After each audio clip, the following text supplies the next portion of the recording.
People take so many things too seriously, honestly. Hi, I'm Amy Grace O'Brien. I work at Adobe as a Senior Linguistic Quality Manager. I'll be talking about how we're using AI at Adobe to extract terminology in a way that's way more efficient and way more scalable. It's a bit racy, but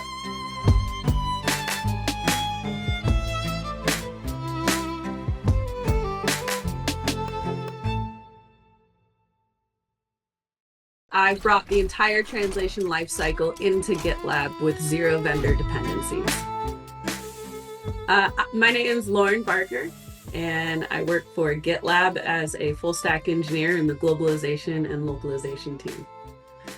You shouldn't miss my session because I've brought the entire translation lifecycle into GitLab with zero vendor dependencies. Source change happens, translation happens through CI/CD, and you get a translation MR automatically delivered back to you.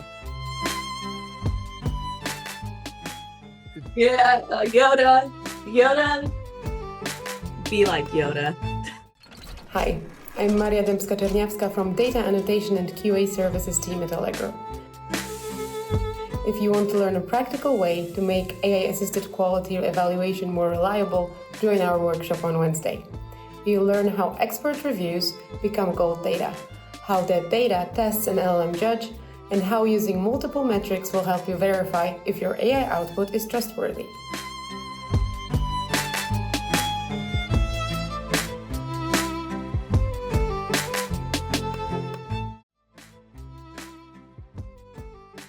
Hi, I'm Georg. I'm the CEO at Phrase. Phrase is the leading language intelligence platform. We have started to use that language very specifically, and in my talk today, I'm going to try and explain why. I'm going to talk today about three things: the commodity trap of translation and how an obsession with quality could be the death of localization, why the model isn't where the value really resides, and how we can survive and thrive as an industry, and how localization teams can upgrade themselves to provide more and critical value right across an organization. I'm excited to join the conference today because I think it's going to be about practical tips. It's going to be the theory, the excitement, and the experience that all of the speakers have had in bringing AI into the world of language and content transformation, as we are all doing. But I think you're also going to hear ideas that you can put into practice, take away, and apply in your own roles. So I hope it's exciting and interesting, thought-provoking, and look forward to maybe a few spicy takes.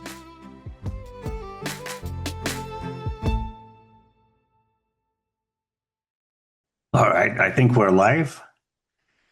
Good morning, good afternoon, good evening, everyone, depending on where you're at in the world. I'm in Dallas, Texas, so it's early in the morning here. I'm not waiting for the coffee break. I've already busted out a wonderful cappuccino to kick off the day here. Welcome to the GenAI and Localization Spring Conference, where the Builders Playbook for the Future of Localization is taking place. It's great to see so many familiar names joining us again, along with many, many faces. Over the next 3 days, we're going to spend time with people who are actively building the future of localization. This conference was created for professionals who are trying to make sense of one of the biggest technology revolutions our industry has ever experienced. AI is changing how multilingual content is created, managed, delivered, and measured, and every organization is trying to figure out what that means in practice. That's why our focus today is no longer on the theoretical, it's on the practical and on builders. And over the next 3 days, you're going to hear from practitioners, innovators, and technology leaders who are experimenting, implementing, and succeeding, failing, and learning and discovering along the way. We're going to be sharing real-world stories and real-world workflows from people who are actually doing the work. Thank you so very much for investing your time with us. We know there are many places you could be, and we're excited to have you here to help us kick things off. I'd like to introduce two familiar faces who are going to be joining us to moderate the conference. And the first one is somebody you already know. He hardly needs an introduction, but welcome, OB Jan. Jan Hendricks from the OB Jan Network. He's also the founder and the CEO of Beluga Linguistics and the creator of Localunch, and one of the most active voices on social media, helping localization professionals stay informed about what's happening across the language technology landscape. He joined us in December, and we're delighted to have him back again today. Please join me in welcoming Jan Hendricks to the stage. Oh, your sound is off, I think.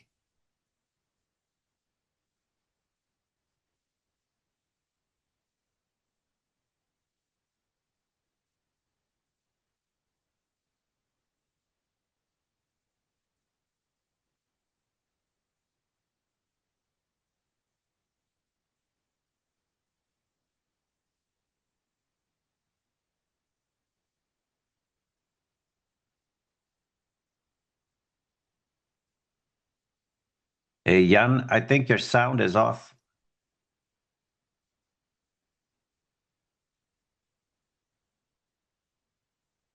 Okay, so sorry. Next one. Nobody hears me. Now you hear me. I'm playing around with a small mic.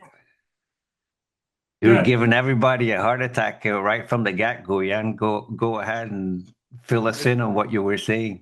We are trying it again. My goodness, we are starting good off. So again, thanks a lot for having me here. It's a huge pleasure to do the live streaming of the third GenAI and Localization Conference, again, to the OBYAN channel, to the global audience we have.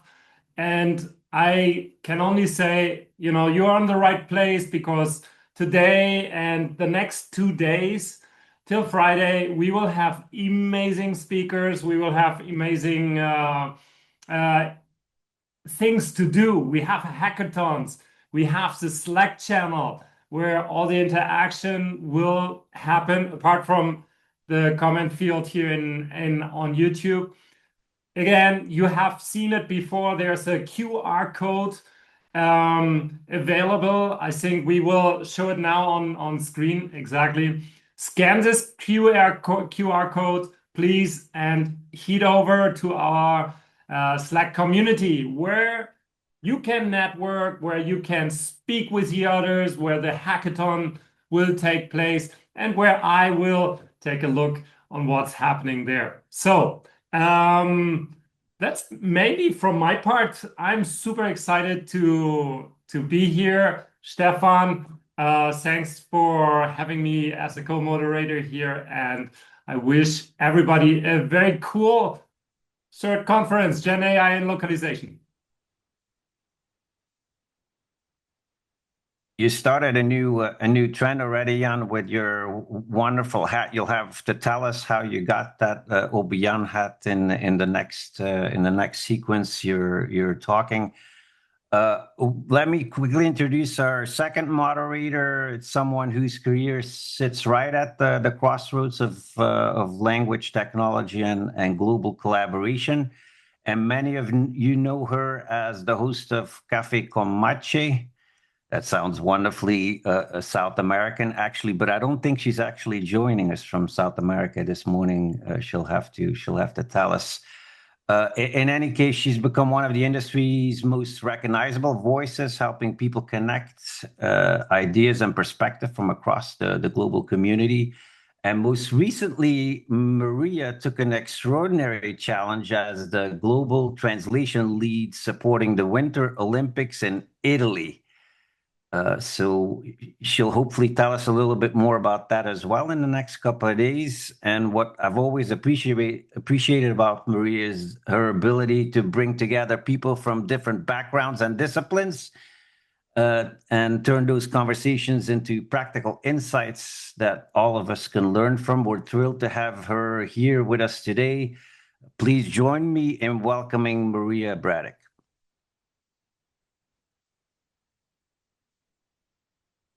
Thank you, Stefan, and thank you, Jan. Welcome, everyone. I'm super excited to be here. This is my first time moderating this amazing conference, and I'll make it short just because we need to start. So you'll learn more about me in the next few days. Don't worry. Thank you for spending part of your week with us. Now let's get started.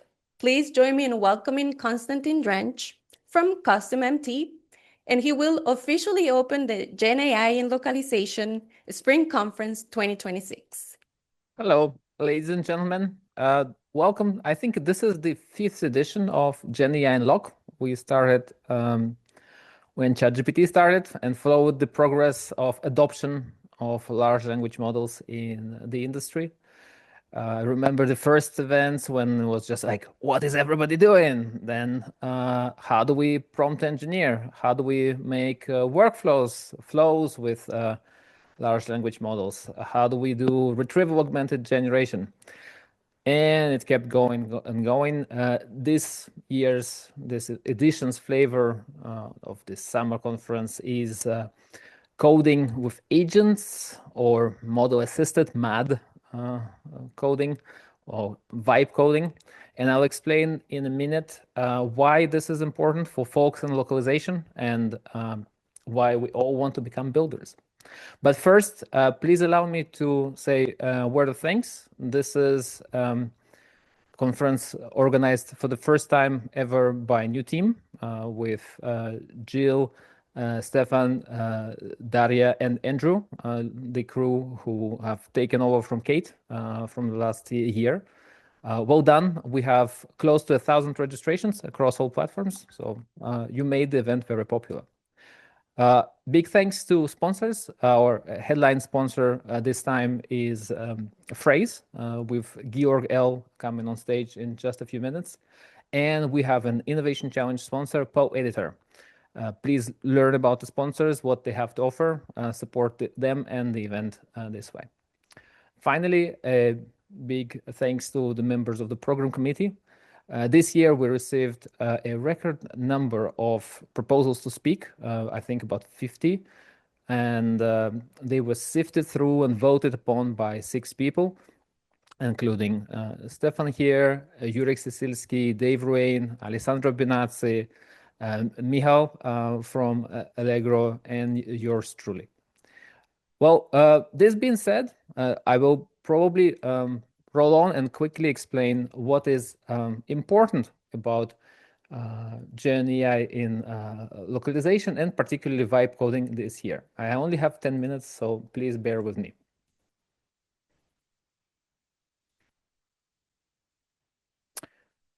Here we go.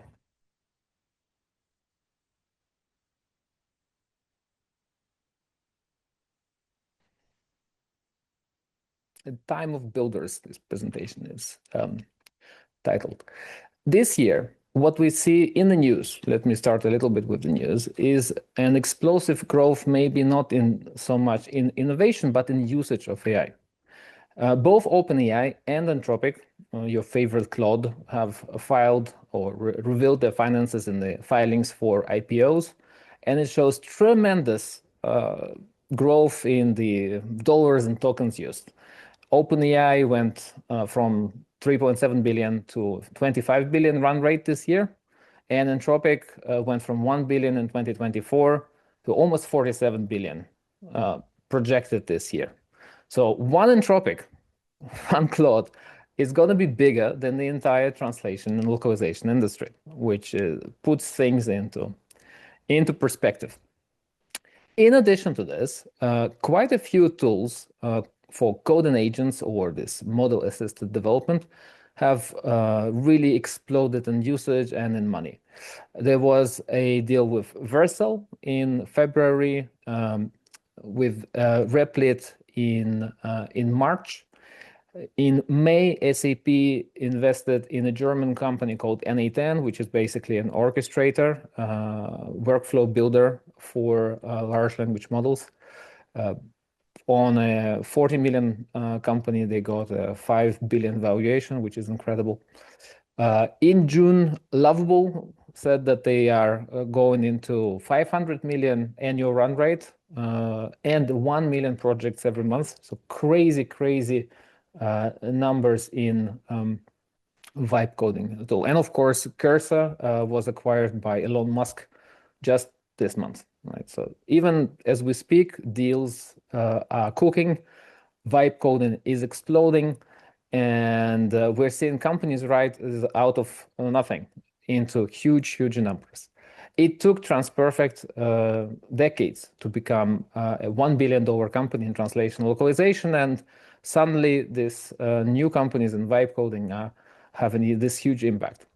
Well, it's bad to count somebody else's money. I used to do this a lot while working in research. The important thing is this money comes from people, from developers all around the world who are using these tools to build applications. It's easier than ever to design an application. One person can do it. In my company, we do it for design. We do it for some prototypes. It helps with communicating requirements and sometimes even developing features, of course, with a lot of oversight and review. In practice, it's going to mean that every person or every professional can be an app builder. And this is an important thing because in the past, people used to offer services. Now, increasingly, they'll be offering apps. It is not yet recorded that the vibe coding has moved beyond prototyping into real increases in the number of apps released. So if you look at statistics of Android apps or statistics for iOS apps, games developed on Steam and released, and GitHub repositories created, you see that the uptick is not yet huge. Even if we see some movement with iOS apps, the others don't yet prove it. Perhaps it will take some time, maybe 6 months, maybe 18 months before there is an explosion. So the truth is still out there. It has to be proven. For now, everybody can make a prototype, play with it, create a website, create a design, maybe a simple app. And we'll be trying a lot of this during the hackathon over the next 48 hours. Can we put it into practice? Can we put it to good use? This is the question. At the moment, because everybody is a builder, what happens in the localization story is that the old school localization team sees a lot of pressure from IT teams, developers, other departments who say, all right, we can use large language models for this, use our language AI.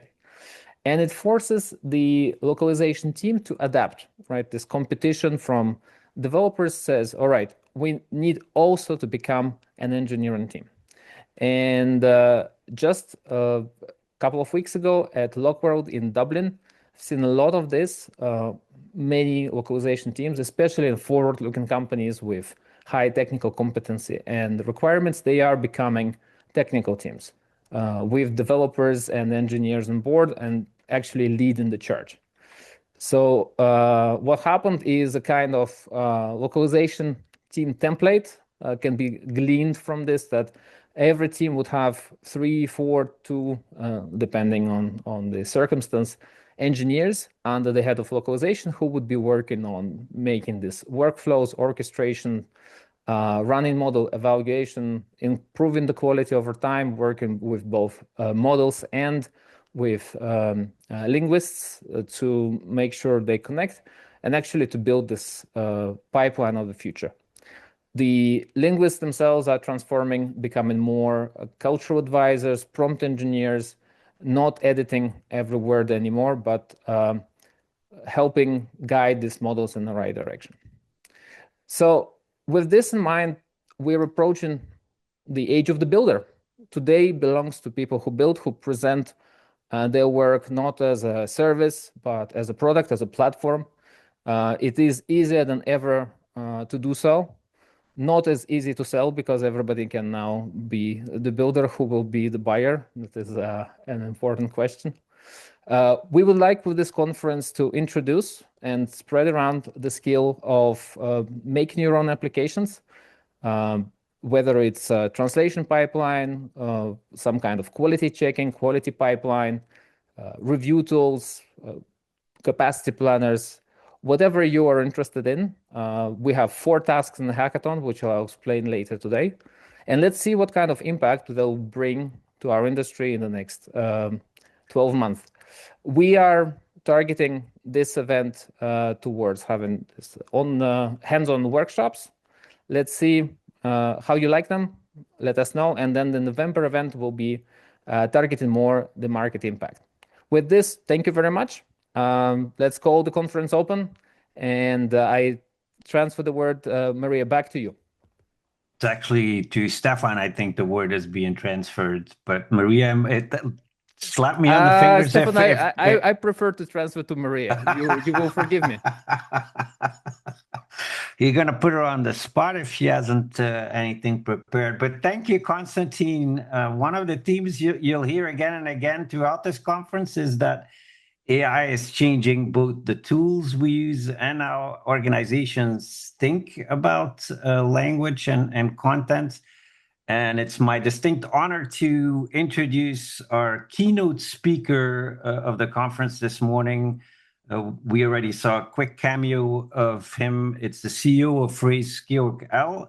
And I'm going to keep it very, very short because we're already a little bit behind schedule. And I know that Georg is chomping at the bit to get started. So go ahead, Georg, and get started right away. Thank you very much. And it's a pleasure to be here.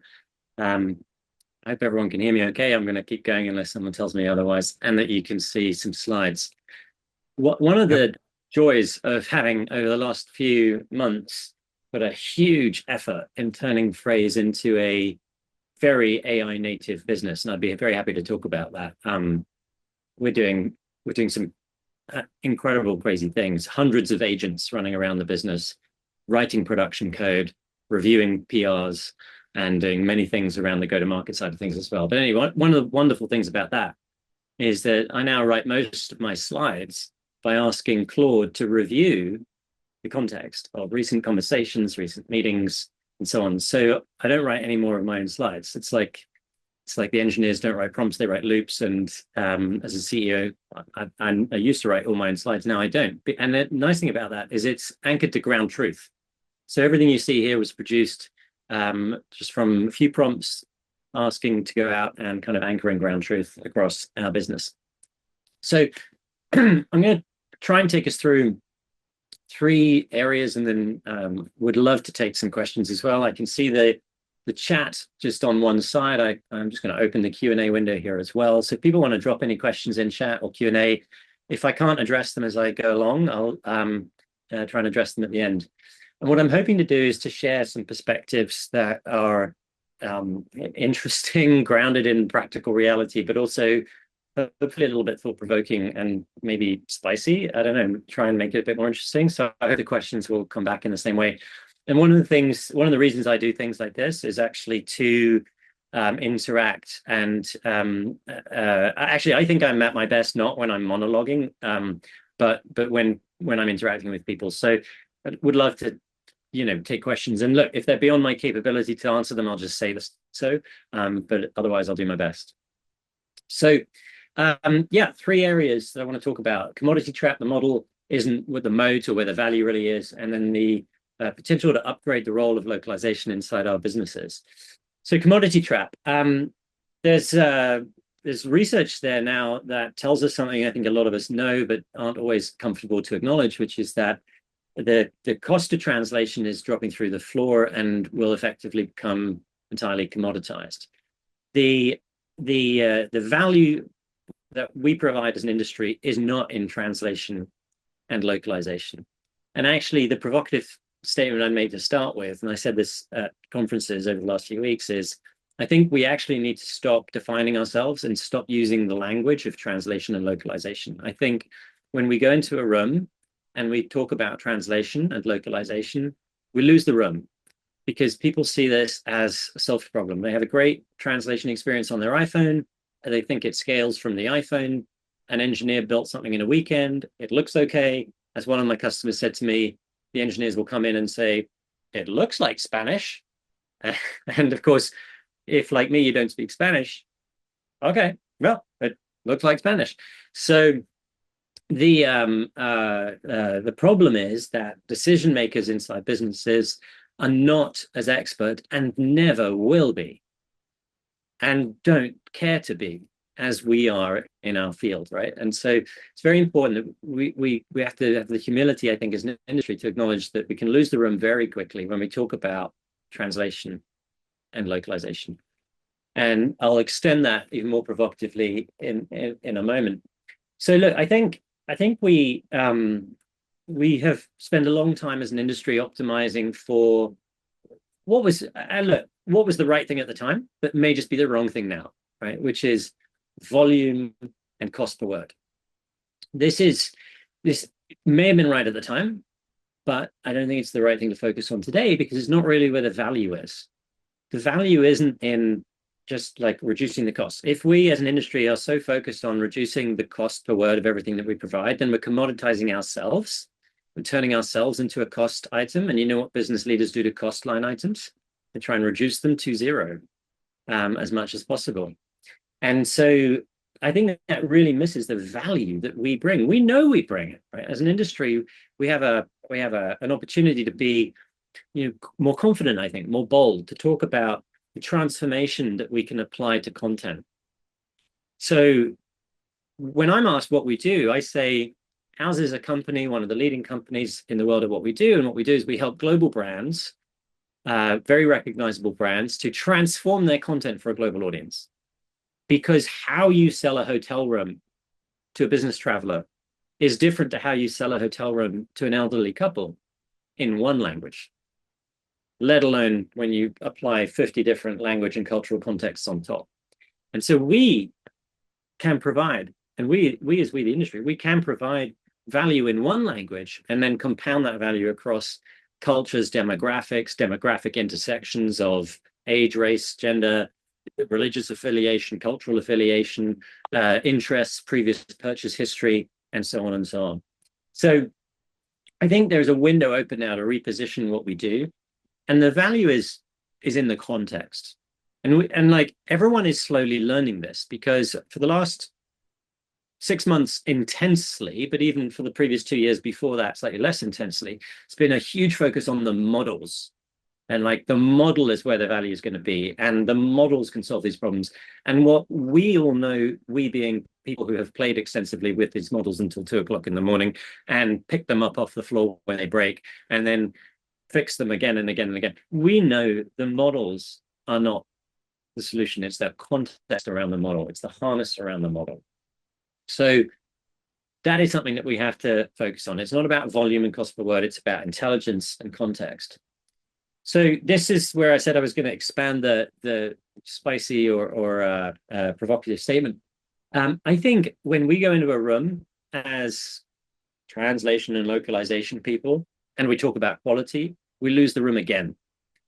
And this is tough to sort of internalize, I think. And I said this at Lockworld, and people, half the room was nodding and half the room looked a bit sort of shocked. And it was interesting, right? And this is a bit more nuanced, right? Quality and quality metrics have a place, but I just think we need to reframe how we talk about this, because when we go in and we talk about quality, it's like an engineer going to the CEO and talking about beautiful code. The CEO doesn't care. They just want you to ship. They don't care how beautiful the code is. They just want the business outcomes. So what I'd like to suggest is that as an industry, we need to think more about winning the game we're in by the rules of the game that we're playing. So if the game is selling stuff, is our content selling stuff? If the game is educating a population because we're a government agency, is the population engaging with our content and do they understand it? If the aim of the game is to warn people because we're a 0-day vulnerability announcement from a major antivirus company, then are we warning people? Do they get it? And it's got nothing to do with blur and comet and tur and edit distance and all the other sort of quality stuff, which is frankly academic. It's not practical. The business doesn't care about that stuff. So this might be a bit more nuanced. It's not that like you can put out content that is poor, but it's just defined poor by the outcome that the content was intended to achieve. And we'll talk about intention in a little bit as well. So the model isn't the moat. And I think this is really, really important. You know, the model companies would have you believe that, of course, it is the moat, but even they, right? We will see today, Claude just introduced this new capability to use it in Slack. Why? Because Slack is the company context layer. So in a sense now, this is becoming very clear. Context is king. There was a phenomenal study, very interesting, written in March, this is relatively recent, which academically proved that the harness that you put around a model can improve the output of the model by up to 6 times, which is amazing, right? You can take the best model in the world and then get a 6 times better output if you put the right context around it, the right memory, the right guardrails, the right definitions of done. And of course, this is also why and where and how companies and brands differentiate from one another. If you have Nike, Adidas, Puma, and Reebok all using the same model and all sounding the same, it's a disaster. So how do they sound different? Well, they build a different harness around it, have a different context. So this is also a very valuable insight, because what it means is that as the models themselves improve, as you improve the quality of the fuel you put into the machine, then the whole machine will perform better and better. So the models don't kind of swallow up and overcome the whole infrastructure you put around it. The infrastructure itself benefits from the underlying model, but continues to evolve and produce value on top of those models. So what do we mean by harness? A few things. We talk about capturing the intention. What is the outcome that the content is intended to achieve? And again, with the same source content or even source-less content, you can have very different intentions, and you can drive very different transformations according to the audience that it's being directed at, right? The personalization concept. A company can have glossaries and style guides and translation memories and all of these things, but it can also start to stack these on top of one another. So you could have a company level style guide and then a regional one and a brand specific one under that, and then a product one under that. You stack all of these things, and then you can start to think about the weighting between the layers. And we have a name for that, which I'll come to. Quality, as I said, it's not binary pass fail, it's much more nuanced, it's scored, it's adaptive, which is really important, which goes to the final point around adaptation and closing the loop. So like measuring the outcomes, well, firstly, inputting the desired outcomes, then measuring the actual outcomes, and then driving that content improvement cycle. So content measurably improves over time, and you build value in the system. If any of you, like me, have been playing extensively with Claude and trying to build, I've been trying to build a second brain, sort of LLM wiki into it. It has 18,000 pages in it now. It grows over time, but it's a huge effort. You have to sort of continuously harvest and mine and clean up, and then pick up when it falls over and reconnect when it disconnects, all these different things. But when it works, when you get that loop working very well, it's an extraordinary experience. My own setup is Hermes agentic runtime using Claude with GBrain. If you look it up, Gary 10, GBrain as a second brain LLM wiki kind of concept. And you put that all together, Telegram on top. I have different agents acting as development team, social media strategist, personal assistant, all these things. Like, it's the context over time when it gets to know you. It's a transformative experience. The same thing is true in these harnesses. So we have 4 product imperatives, we call them, at Phrase.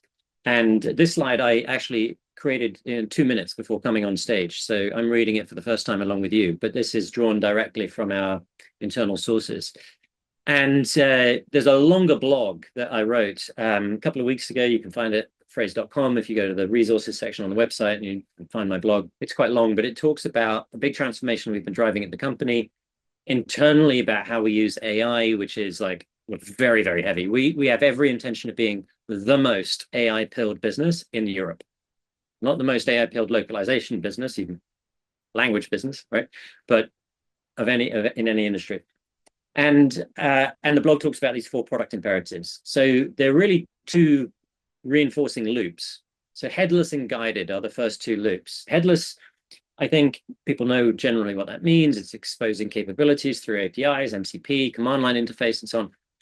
What it actually interestingly doesn't say on here, and should, is that I also see headless as a distribution model for the value that localization teams can provide. So today, I can't see you as an audience, but I'm going to imagine I can see you and ask the question. Put your hands up if you've ever been in that position where you find yourself like running after the business saying, don't do shadow localization, don't use that other tool. We've got a great process, we've got a great team, we've got some software, we've got some assets. Please work with us. We can help you. Pull us in upstream, right? I mean, I'm sure that resonates with people in the audience. And so the unfortunate thing is it sort of relegates us a little bit to a bit of a compliance function, right? And like please comply with this company standard. The problem is business people, broadly speaking, don't like compliance, right? Business people, broadly speaking, are pragmatists, impatient, don't love to be told no or slow down, and they will take the shortest path. It's like water. It'll take sort of the shortest path to getting something done. And if that is going online or pressing the little translate button in their new bit of software that they're using, then that's what they'll do. So headless, I think, is a really interesting distribution concept for the value that a localization team can provide, because now you can build all that central infrastructure and quality control and all the terminology and like memory style guides, all of that stuff. But you can then enable the business to be a consumer of that without them even knowing they are a consumer of that. So they no longer have to follow a process and fill in a form. They can just use whatever application they're using in the way they normally use it, and then it will flow headlessly through the language infrastructure and back to them. So now suddenly you as a localization team aren't playing compliance anymore. You're just adding value and you're doing it to everybody, and you can spend a lot less time chasing around. So I think this as a distribution model is really interesting. The guided experience, we talk here about on the one hand, it being like a text-based chat interface across the top of the platform. Fine. Okay, interesting, but like not game-changing. More interesting, we start to bring in visual artifacts from our design library and bring workflows and tables and graphs and analytics into that same experience. So that's more interesting. Most interesting here is the opportunity for the intelligence behind this to be proactive. So, dear user, you asked me to do X. I can do X, but I can also do X more cheaply, or I can do X like better and for a bit more cost.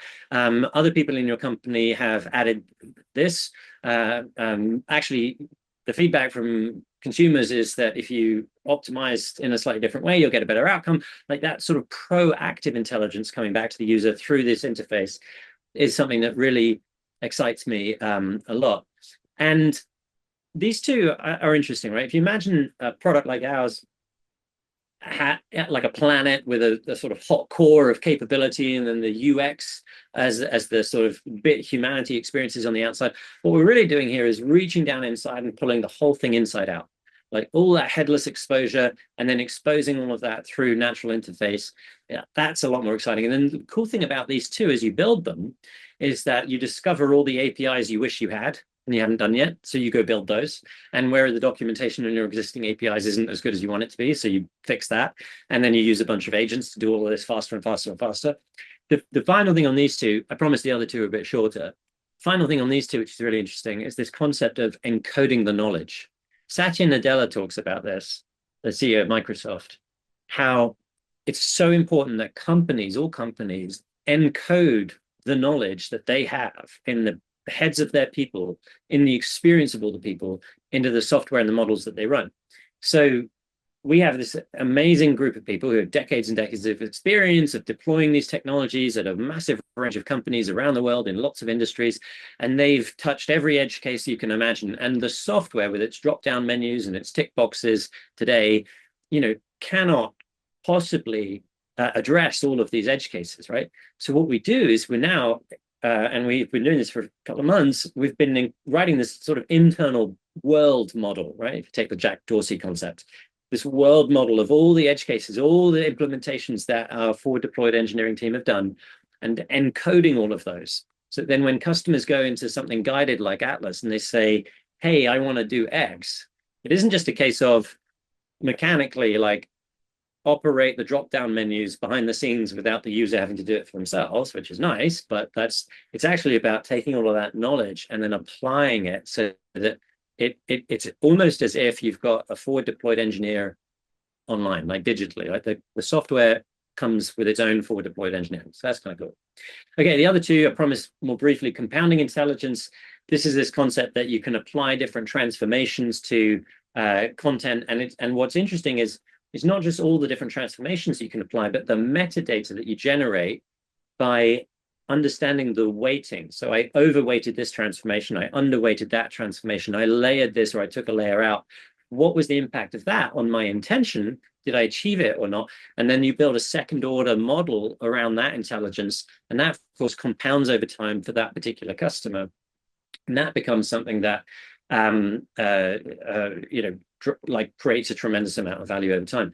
And the intent proximity is this sort of getting closer to the objectives, right? Understanding on the way in, this content is intended to inspire, educate, warn, engage, whatever it is. Now, metrics are going to be daily active usage, basket rate completion, whatever it is.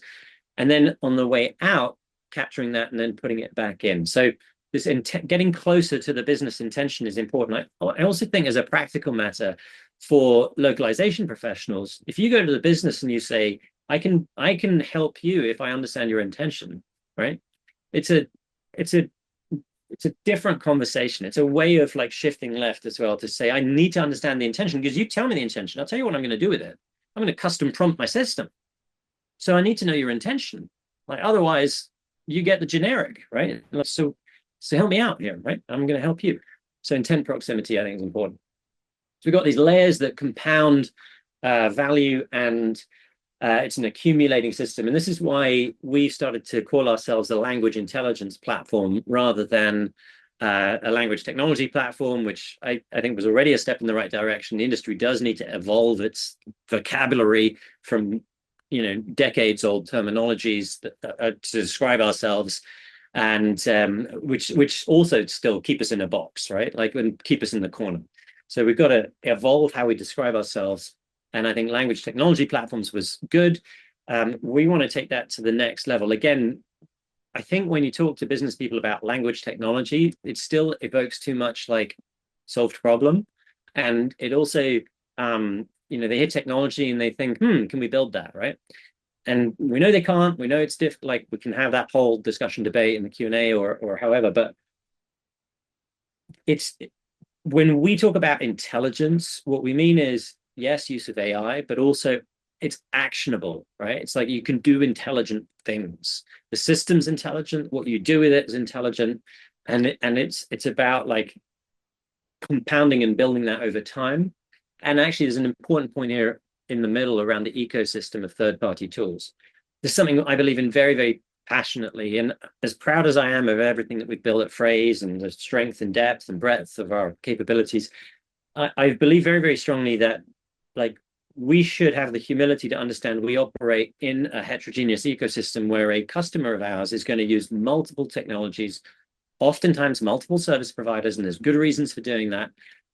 And they want to be able to stitch all of those things together. So we need to be a platform, hence language intelligence platform, that customers can build on top of with our rich headless motion, partners can build on top of with integrated solutions. And now those of you that are our customers, as soon as you log in, you literally get like partner solutions on the homepage, and you click a button, you get hundreds of them, and it's integrated, it's visible. We're like actively promoting solutions from partners that even compete with things that we do. Because again, there are certain things that we do that will meet many people's needs, and then a partner will come in with a specialist or an improved capability that might be custom technology, custom services, or both. And we want to enable that so the customer is more successful. So I think this is very important because, again, it then enriches the compounding intelligence of the whole system. And this last point, I was posting on LinkedIn the other day, and I realized that I've pinned a video I did in 2023, and it's still up there. And I'm sort of leaving it there deliberately because I made a prediction then, which we'll see if it turns out to be right or wrong. But one of the things I've been talking about for a while, and I'm yet to see, let's be honest, I haven't seen this really yet, but I still believe it's a sort of directionally correct prediction, is this concept of layering in real-time data. So political events, weather events, seasonality. I think people feel differently when their local team won the championship to when they came close and lost in the final. I think people feel differently the day after an election when their candidate won or lost. I think they feel differently when it's baking hot outside as it is here, or not. And you can start to see how these types of real-time adaptations could be layered on top of all the demographic stuff we know about our customers. Again, age, race, gender, religious affiliation, cultural nuance, previous purchase history, stated interests, right? If I go to Nike.com, maybe I'm following an athlete, maybe I'm following a sport, maybe I'm interested in the technical specs of a piece of clothing or apparel. So you can know all of that and then layer on top of it this real-time stuff. I think that's part of our future as well. So look, last section, and the role upgrade. It's been called here. So I think I've sort of hinted at a bunch of this stuff, but I think it's about imagining ourselves differently. It's about describing ourselves differently, and I say ourselves for the industry, including ourselves at Phrase. Right? We're not the world's best localization platform, right? We talk about being a leading language intelligence platform. So language, not localization. Language is the programming language of AI. Language is the programming language of people. Language is the emotional connection that we can create with business users and consumers. And if we as a team really upgrade ourselves, then we avoid being seen as that cost center with the horrible risk of elimination. And I think what localization teams can position themselves as is like orchestrators of this harness, custodians of the AI. How do you apply AI safely? How do you manage drift? Who's going to look after it when the underlying models change and all the weightings need to be recalculated? Who's going to be responsible for the outcomes? And how intelligently are we as a company taking advantage of all of these new capabilities? Are we just saying now that it's engineering? Are we going to give engineering the legal function and finance and sales and tell them just to code it? Or are we going to respect the intersection of technical ability and functional competence, and then in that intersection position ourselves as a language industry, as orchestrators of these harnesses? And then are we also going to build, we at Phrase, it's interesting that the AI has actually pulled out this sentence, automate meaningful parts of their work and share it with the team. So a couple of months ago, I said to our whole company that we were going to define 5 levels of AI fluency, 0, 1, 2, 3, 4, and that everyone in the company had to be at least a level 2 within 90 days. And this is, as it happens, this is the definition of level 2 that we're using. Automate a meaningful part of your work and share it with someone. That's the definition that we're using internally. So it's pulled that into the slide, which is kind of interesting. We call that builder level. And I think, again, this is, not everyone in localization needs to be an engineer. They can partner with engineers. Not everyone in engineering is going to be a localization specialist, but roles everywhere are merging, and we can build empathy and understanding for one another. And we should be building. I mean, there is a whole build versus buy debate. I've said this on stage before, I am the highest spender on tokens at our company. I say that with mixed feelings because I'm also 50% as efficient as our engineers. In other words, I spend twice as many tokens to achieve a pull request as our engineers do, because I'm not an engineer, right? So there's a level of competence and skill I've reached, and there's a level of competence and skill I have yet to reach. But the point is, I believe in building. And so I don't see it as actually a versus or an either or. I think it's a both and you just got to pick the right things and choose what you build on top of. And then finally, if we get this intent proximity right, then we shift left, we talk in business language, And we moved from being a reactive cost center to being a crucial dependency for the rest of the business. I'll share an example with one of our customers. This customer actually presented at LocWorld, and now they have a third of global revenue from international markets that they weren't in before. And this is what helped them get there, right? We have an LSP, one of our capabilities that we built. That was the quote they gave.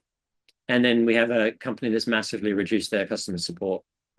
And the thing about these is, it's not, I mean, like every vendor is going to come and tell some success stories. So I'm not majoring on this. We have lots of it. But the point is, it's measured in business outcomes. That's really the key takeaway here. So 2 last slides. Quote here from a very, very large technology business that you have all used, builds hardware, maybe on some of your desks right now. Orchestration is the demand. The models are there, MT's there. It just takes a lot of effort to orchestrate what you're going to use and when, and that's how you generate real value. 3 takeaways. Commodity trap is real. Reposition now. Focus less on driving down, well, let me put a slight nuance on it. Driving down cost per word is important, right? It's just not the whole ballgame. It's important because if you know, or if you don't, then look up. And if you want me to explain in the Q&A, I can do that. A thing called Jevons paradox. It's the basic principle is the cheaper you make unit economics, the more units people use. And so actually total addressable market grows. So cost per word going down is a good thing. Cost of AI should be going down, except we've got a few IPOs coming up for some of the frontier models. So I don't know if the cost per word is actually going to go down. But the point is, it's not the whole ballgame. The ballgame is something else entirely, and that's just an enablement. So acknowledge that cost is going down. Focus on the quality, the value that can be created outside of that. The model's not the moat, the harness is, and we need to upgrade ourselves and how we talk, move beyond translation and localization and quality.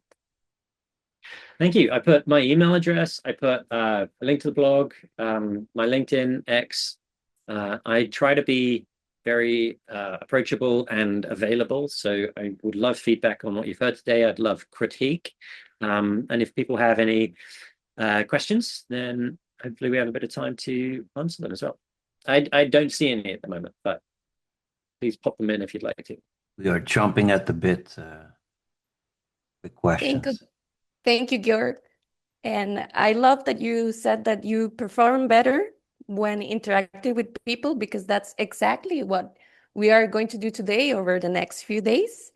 And we can go to the Q&A now. Jan has been monitoring the live stream session and also our Slack community. Jan, what questions do we have for Georg? I don't hear you, Jan. I think you're muted. You're muted. I can jump in if you want, and we can turn to Jan in just a second. Georg, thank you so much for inspiring us for half an hour, 45 minutes, and making us think out of the box.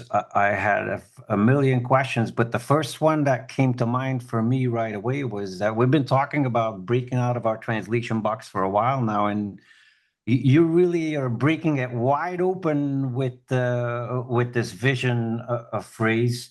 And so I have a very practical question for you that came to mind right away, because we've been very used to selling localization, and even in your speech, there was several times where you alluded to the fact that we're in the localization business, so to speak.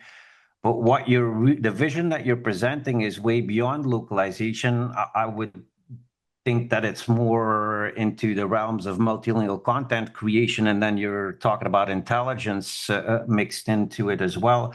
How do we sell that, and how does the perspective change? Because it's easy enough to say this is what we're going to be presenting and offering up to the world, but that's not, I think, traditionally the audience that we've been selling our services to. So I would think that comes with certain complications, and it puts us in competition with some untraditional competitors, I would think.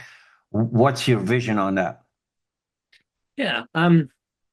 So firstly, I guess it's worth acknowledging how hard it is to break habits, right? So you hear me say localization, and sometimes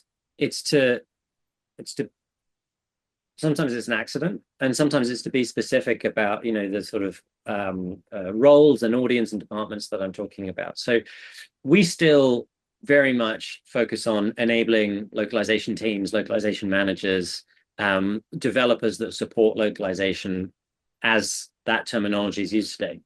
I guess what I'm calling for is that I think our industry has some very strong headwinds, and we see localization teams being reduced in size, even eliminated in some cases. And I think it's because the business in those cases has erroneously believed that this is a solved problem.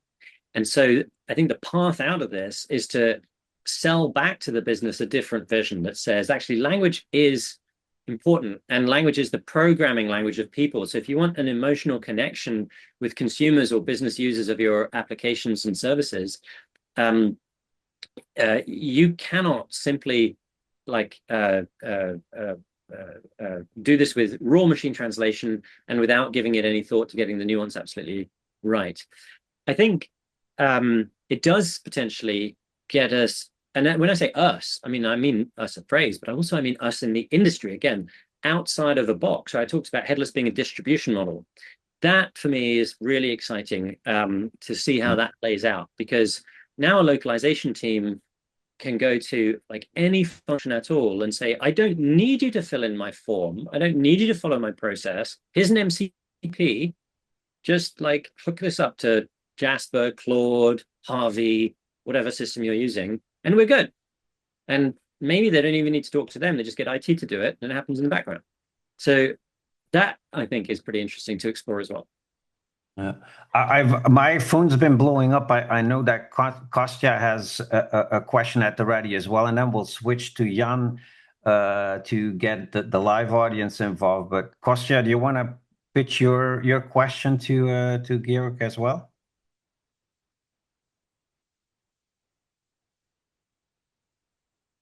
Maybe he's not unmuting himself either. Yeah, sorry. I can ask his question because he put it on YouTube. I'm sorry, okay, it's good. a little bit sometimes confusing between yeah, no problem. Slack and YouTube. So Konstantin asked one question I really liked. So DeepL went big due to product simplicity, something that could be scaled massively. Now, tools like agent builders, orchestrators, and IDEs require more technical to use. Can they grow as much? I think this question, George, is very interesting. How simplicity versus this whole new thing of AI comes along. Yeah. So I think there's a couple of angles to think about this from. The first one is DeepL and others who've put in huge amounts of effort into building essentially competitors to the foundation models. There is in my view, a structural challenge for them, which is that the world is not unimodal. And so today, my company and many others is spending a ton of money with Anthropic, and it's just going up and up and up. Now, I do believe it'll come down a bit they finally enabled the capability for you to define a default model across your company. Until yesterday, you couldn't set the default model for your Anthropic instance. If you're an Anthropic admin like I am, that is unbelievably irritating. So they would just keep moving the default model up, and you just had to beg people, please don't use Opus for everything, right? And now you can set a default. The point is, Anthropic's incredible rise creates an imperative. It creates a space, like Amazon's "Your margin is my opportunity" motto. It creates a space for open source models and on-premises models to come in and play an important role. Not everyone in my company necessarily needs to use Anthropic for everything. So there is now a real commercial imperative for us to very actively evaluate whether it's cheaper for us to put a box on someone's desk or a box in a server room or a box on AWS and run a local model instead. And then like there will be models for many different use cases. So these companies that are sort of essentially betting their whole company on like my model is the best. Well, you have to wake up every day and be the best every day. And like I know from the data that is not the case. Because we aggregate models and we're a harness on top of all of these models, we can see the data based on usage from customers, and we can see that the world is not unipolar in terms of like model consumption. So that's kind of the first thing I would say. Simplicity is good. Like if you take the Elon heuristic of redefine the requirements, then delete, then simplify, then automate, like simplicity is really, really good. But if you are like a Phillips head screwdriver and someone has a flat head screw, well, it doesn't work. So you need to have a bunch of tools in the toolbox. That's the first thing I'd say. The second one is like context and harness engineering is not simple. What can be simple is how users interact with these things. So you can have a team that reach deep into the guts of these systems and set it up to do amazing, unbelievable things, and then users that have no idea of what's going on in the background and never should and never would and aren't interested. And that is a very sensible way for things to work. So you should have, for some reason I hear Robin Williams' voice of the genie in Aladdin, like unbelievable power, but then users just have like an easy interface, right? That's how I would think about it. Georg, we have a question in the chat that I wanted to lob your way because I'm quite interested in that one as well. I think most of us are kind of intrigued by what you said about building your own wiki and your second brain, so to speak. We've been involved in that a little bit ourselves as well. And there's a question from Michal in the chat that says, was Obsidian considered by Georg as part of his wiki LLM? Or why did you choose your current setup? Can you recommend it? Is there something you would have done differently if you had to start all over again? And maybe give us some tips for people that are at the start of this exercise. Yeah, thanks for the question. So I actually started out using Obsidian and switched. A couple of my colleagues use Obsidian and love it. So I'm not sure that it's... I think it's personal choice. And what I did, of course, was I went into Claude and I asked it, can you compare these two and what are the use cases they're good at and so on. I found GBrain, and the G doesn't stand for Georg, it stands for Gary, who's the person that wrote it. So Gary Tan, Gary with 2 R's and then TAN, he's the president of Y Combinator. And I first found him because he actually wrote something else called GStack. So if you're like me, I never wrote a line of code in my life before February. And now I'm coding like constantly. In fact, I have things running right now. I can share my screen and show you open and Claude code running. GStack helped me enormously because it's like having a whole team of experts in your pocket. So there's a /plan CEO review, and then it just asks you a bunch of questions to help you structure your thinking. Plan -eng review, and it like asks you a bunch of technical questions.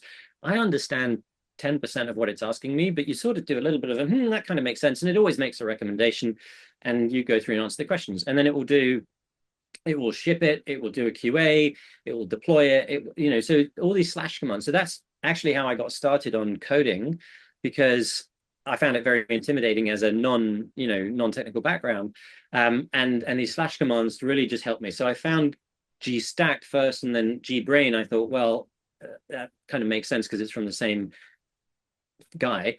And the other thing about GBrain that I liked was that it was positioning itself very much as a memory layer for agents, which was where I was really trying to get to. Now, I'll extend the question slightly. What I feel like I've had enormous value. So now when I talk to Claude or my Hermes agents that are connected to this GBrain as well, they have a massive context on my business, like this is being recorded. There are themes in here. Every theme gets a markdown page. The people get marked down. It's all linked. So it has an amazing context. What I think is really interesting is where this goes, because individuals now have some really good tools for memory. But then how do you link those together? So if I've got a brain and my colleague has a brain and so on, how do you link those together to get the power of multiple brains?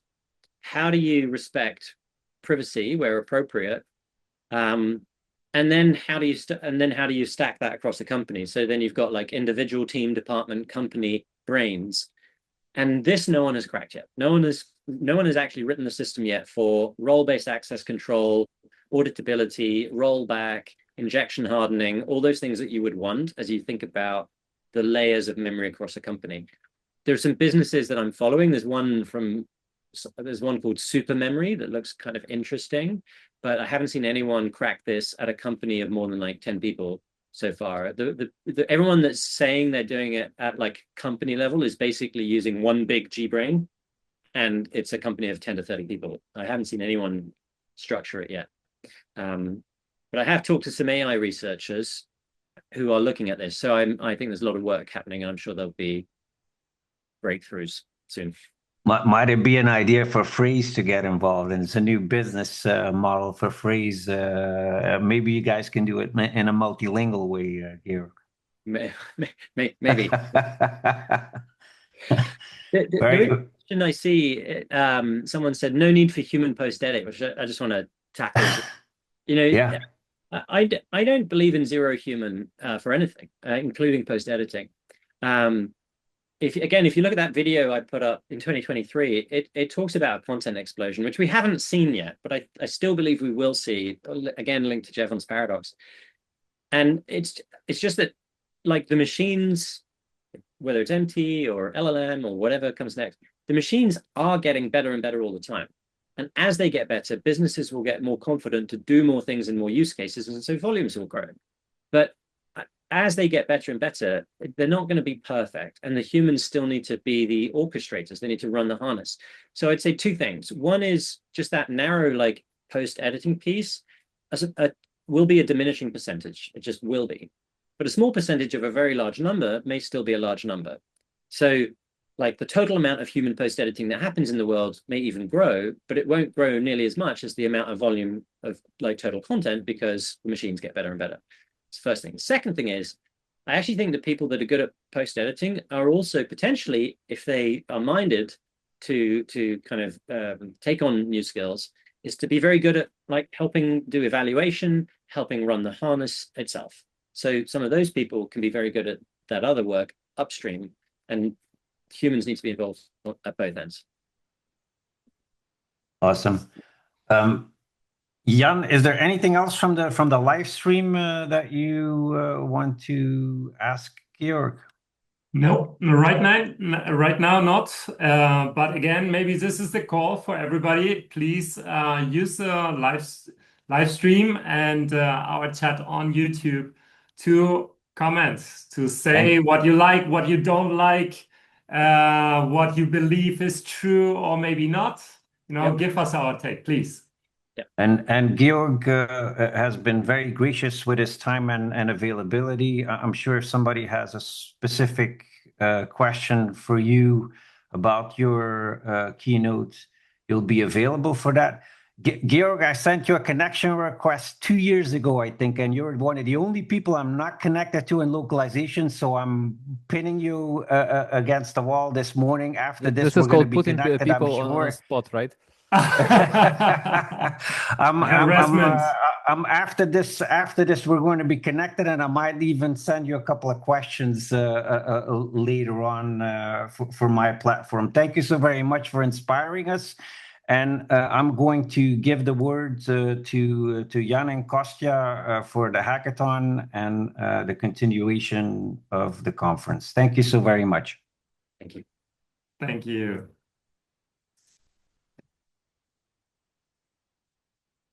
That, I think, set a great level of technical expertise from the get-go. I think speaking about harness and MCP and everything that Georg illuminated was a really good way to start the conference. And I need a second brain is what I've realized today. This is, working with one brain is no go anymore from now on. You will have to take a S brain, not a G brain, an S brain, please. Yeah, me too, please.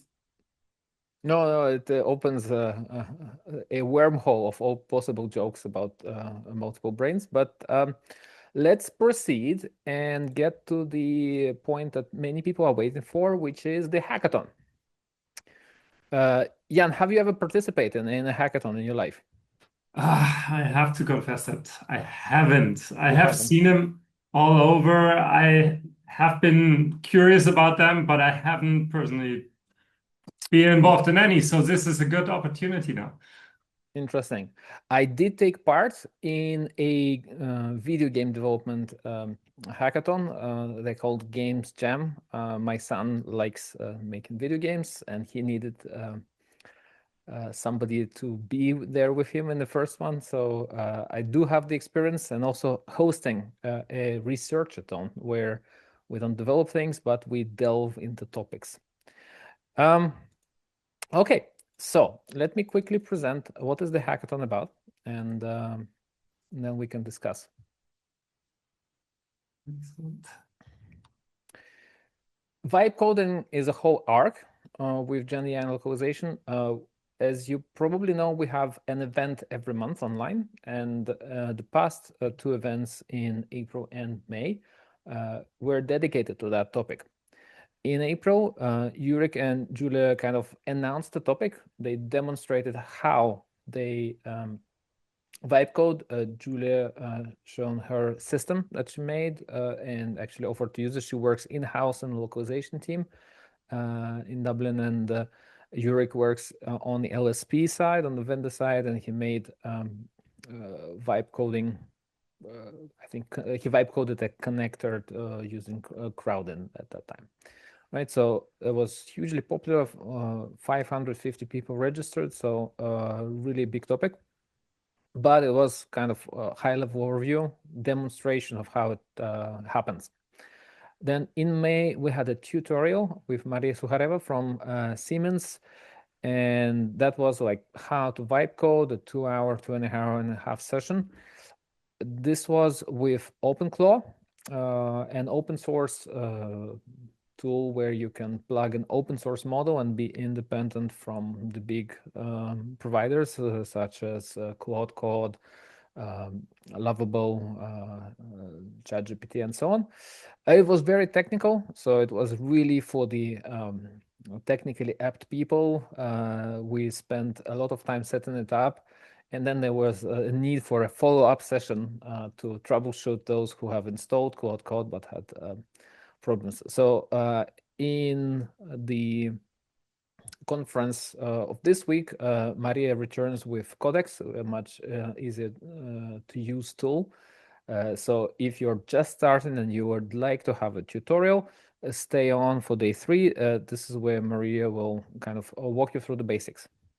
However, the main dish for this event is the hackathon, basically a competition of people who are already doing vibe coding, whether on beginner level or an advanced level. I saw registrations from both sides, people who are just starting, maybe transitioning from a localization project manager to a more kind of engineering role, and also hardcore CTO level engineers. So I don't think this competition is going to be very, very fair. What do you think, Jan? Do we triage into beginners and advanced people so that they compete in 2 different leagues? I guess so. I'm not live. But all right. So now I'm live. So I don't know. This sounds like a very unfair situation. So, but I think we should just roll. We should just roll. Okay. Well, I think we'll separate the work from advanced developer level people and from beginners so that they compete in 2 different leagues. You will need, of course, to have your own tool. You probably can do with any tool.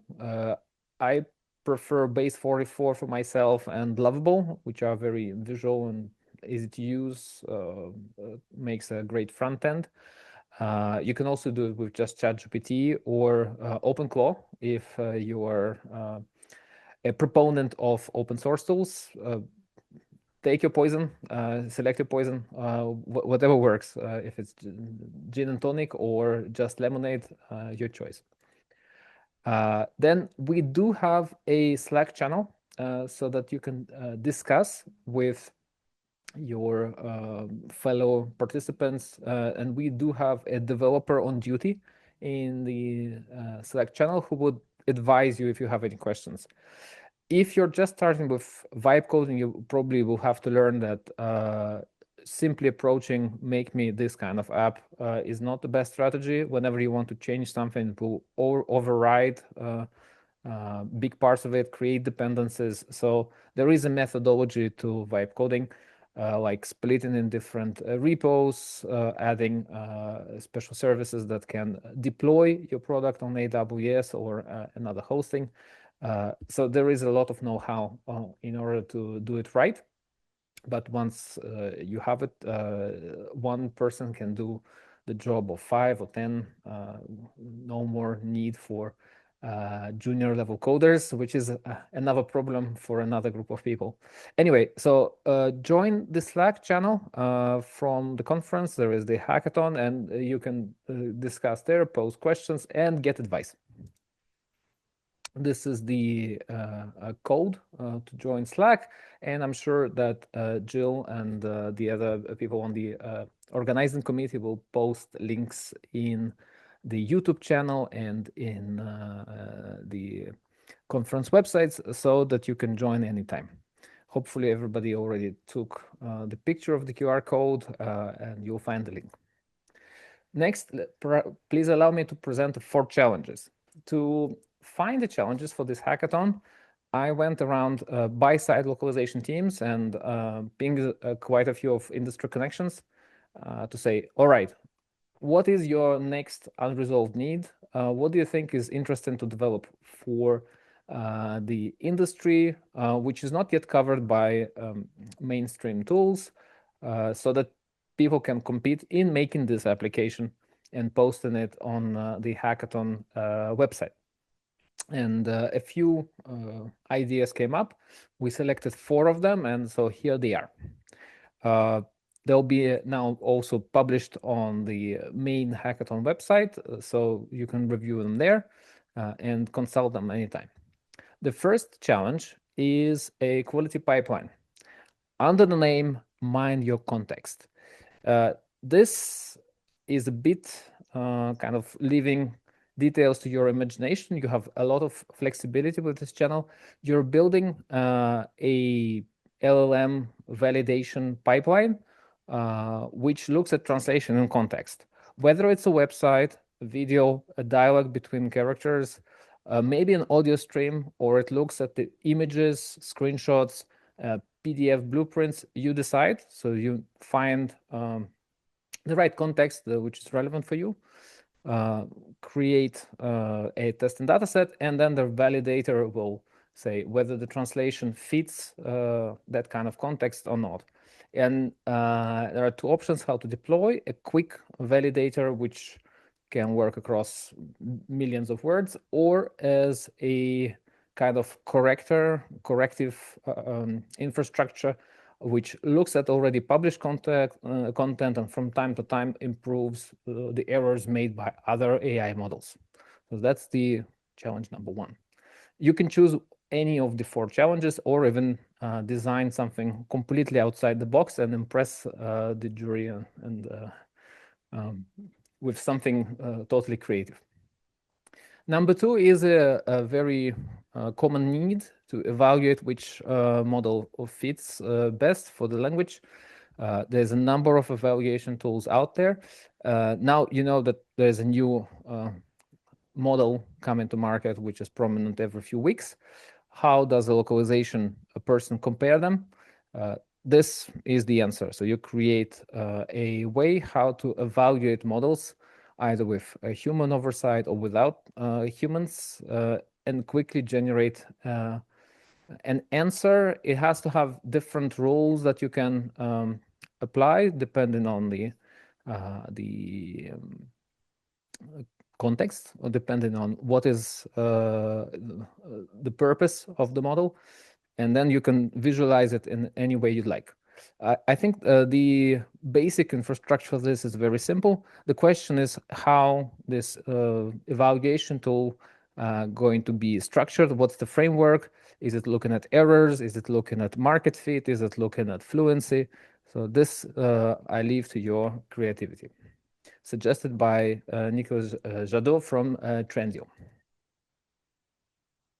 Number 3 has been suggested by Hunju from Autodesk, and this is a kind of a variation of the need which goes back to 2007 when Acrolinks was founded, a website quality scanner, right? So let's say you have a website which is in multiple languages.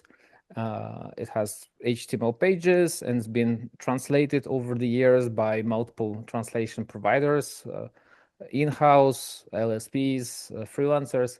And now you'd like to know the quality, and also you'd like to know the market fit, how strong the copy is for that market. Is there something to be improved? So this website reviewer, you build an app which downloads the website, looks at pages in different languages, and then produces scores, suggestions to correct, and potentially even syncs up with the translation memory, so that the person making the corrections can immediately write those corrections to translation memory so that the error doesn't repeat itself. What do you think, Jan? Is it a useful tool in the LSP business or in the localization team? Jan is not live. All right. I'll push on. Back to you. Here we go. Oh yeah, definitely. I mean, these kind of assistants, virtual assistants for our day-to-day life, I think, we need to make use of it, and quality estimations or valuation of new models, all this is really needed. So cool. I'm really excited to see what will happen, what people will come up and we'll hear from the people in a moment. Thank you, Jan. Let me continue. The 4th challenge is the last one, so-called Localization Manager's Dream by Giulia Tarditi from Revolut. Giulia looked into capacity planning and tickets, so similar maybe to a support system for a localization team, which is increasingly moving from being language services and linguistics into the domain of engineering. Today, an in-house localization team receives requests to correct JSON, to provide variables, placeholders, to advise on code internationalization. So this kind of requests require pardon me for tautology, tracking. They require that you have the linguistic tickets, engineering tickets, capacity planning, how many engineers are needed, how many hours. So a manager's kind of dream.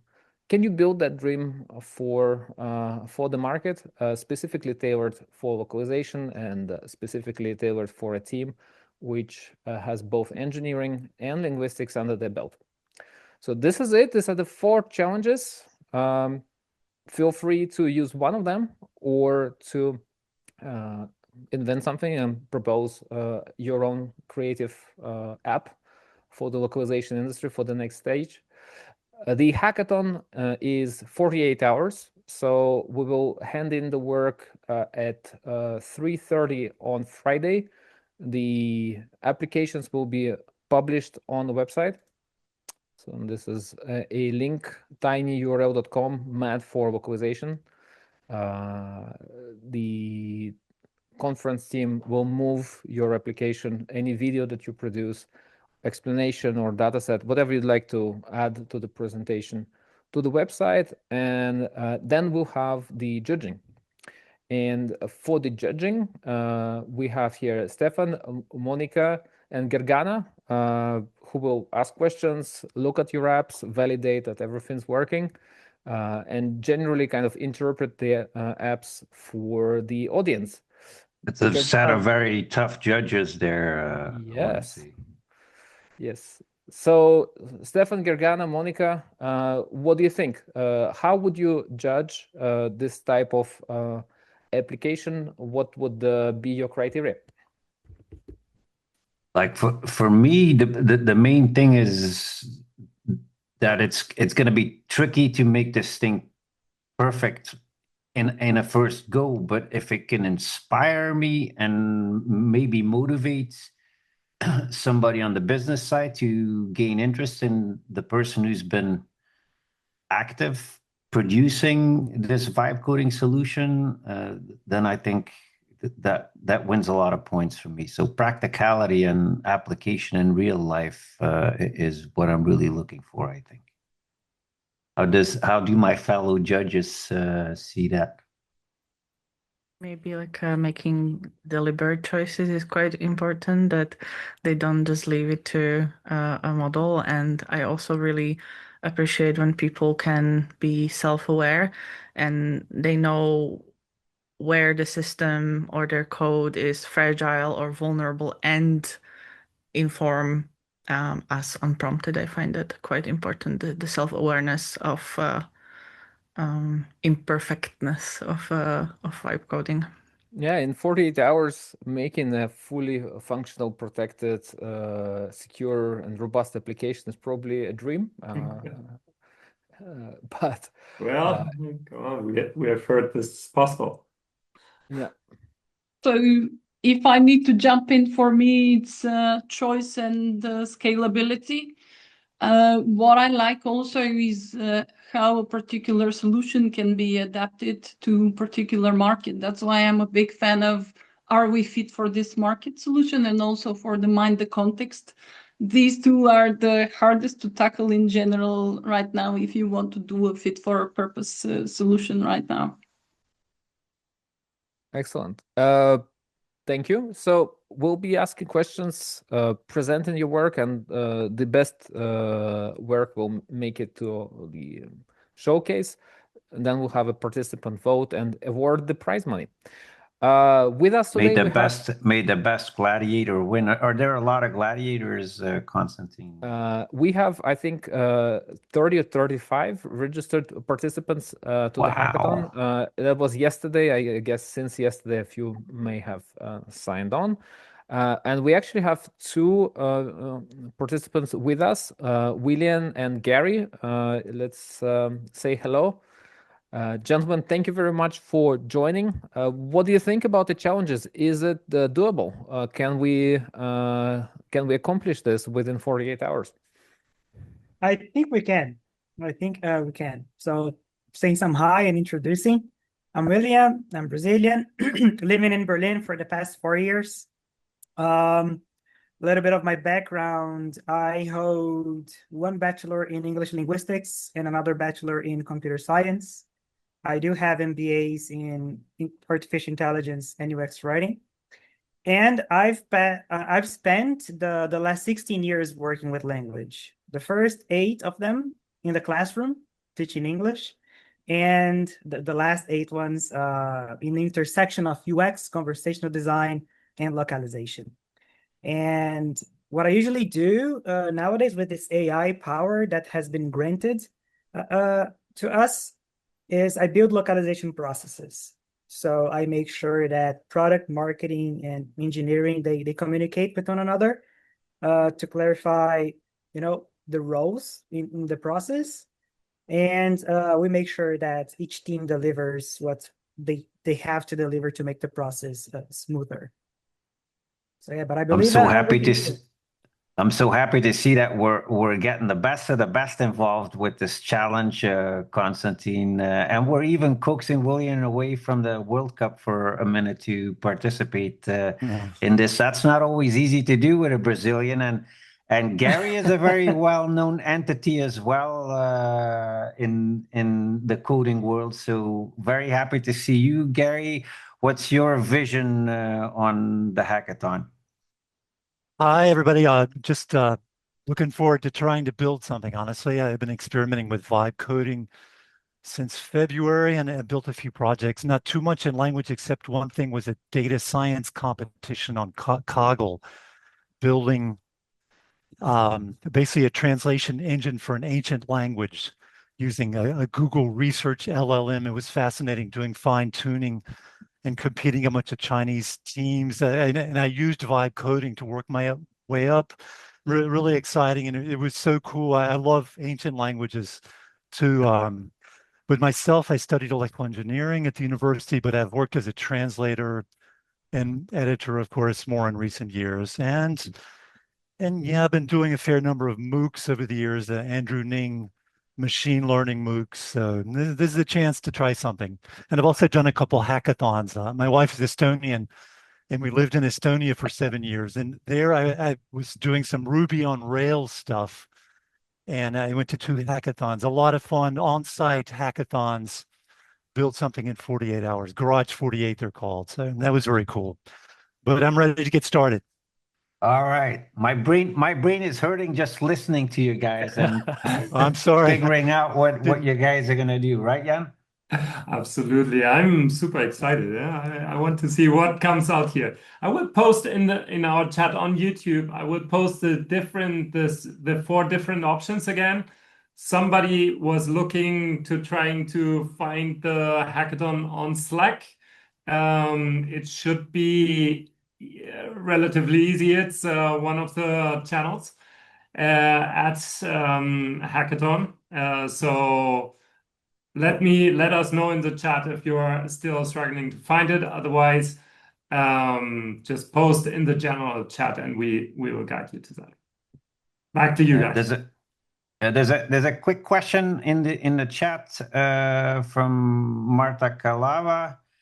And she's asking, is there any, how can I start building anything if I don't have the grinds on how to use the tools, the proper prompting? Is there any training that she can get on vibe coding impromptu? And Gary is already sharing a link, so that's probably a good way to go. We do have Marta. Maria with Codex within the program of the conference, and I guess for Marta, I think the best would be to network Marta with a team. I know from Custom T some of our best people participating. So Marta, if you'd like to join and learn together, this is possible. All right, with this, I know we're at a stroke of time. I call the hackathon open. Good luck to everybody involved. Thank you to William and Gary for coming on stage. Let's see what can be built. We'll check in with the folks building tomorrow at the conference start and see how the progress is going, what needs to be improved. And there we go. Thank you. All right, Thank Maria, you what's very next? much. So we are moving on to our next speaker. She's Amy Grace O'Brien, a Senior Linguistic Quality Manager at Adobe. And today she will share how Adobe is approaching terminology in an AI-driven environment and what that means for multilingual content at scale. Amy, the stage is yours.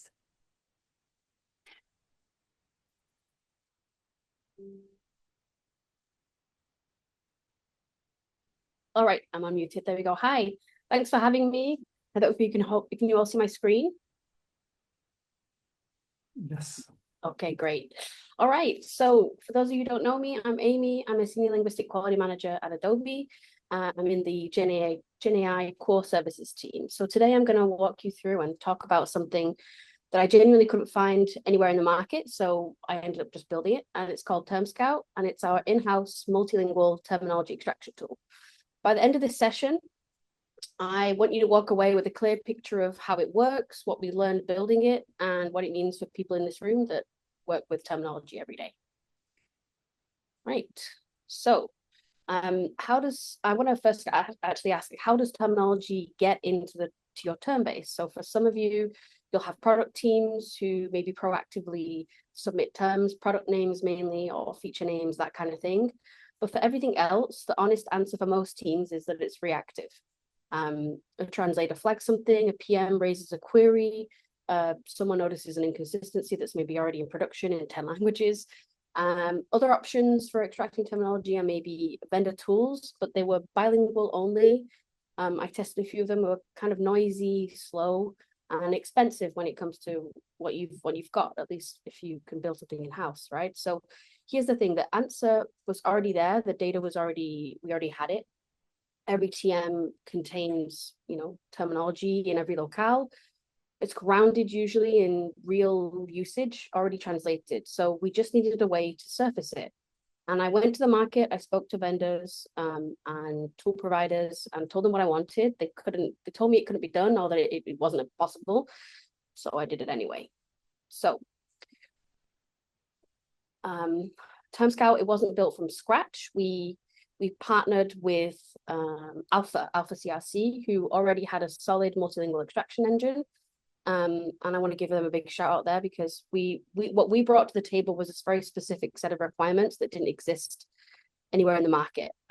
Simultaneous extraction across all locales from single TMX, noise reduction, tuned for translation memory data, inconsistency detection at the target level. What else? Cross-referencing against an existing term base, that was key, and a direct integration into our approval workflow. We didn't have to come out and back in again. So Alpha were fantastic partners. I want to give them proper credit. The initial building block of the bilingual term extraction is theirs, but the brief was ours.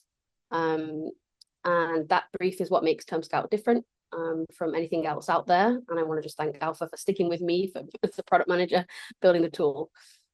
All right, so the timeline.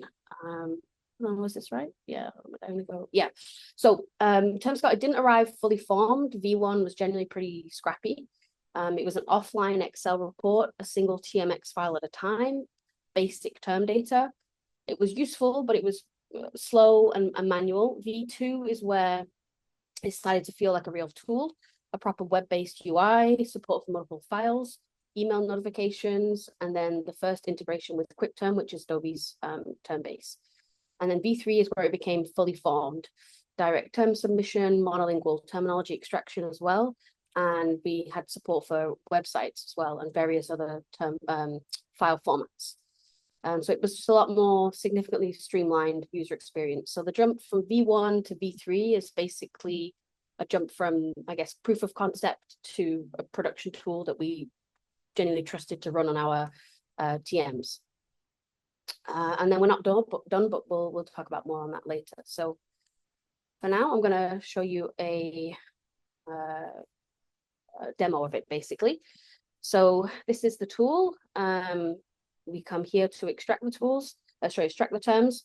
We support various formats. I thought it'd be, in the interest of time, I thought I'd just do a quick monolingual version. This is a blog at Adobe that we can find online. So I thought I would just show you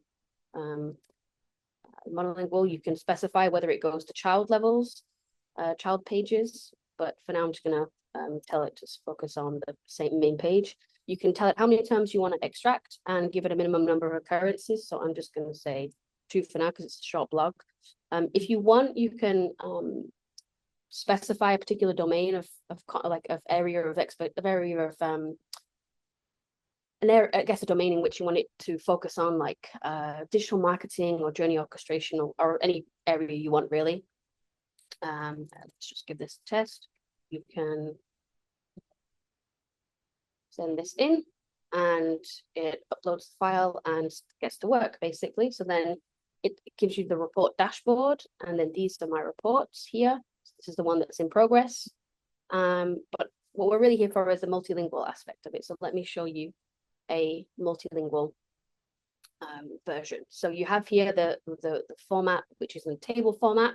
You have the term, the minimum of the frequency of the term, how many times it exists, AI generated definition, and then context sentences from the actual TM, part of speech, and then the variations. So the green ones here are ones that I've already submitted to the term base.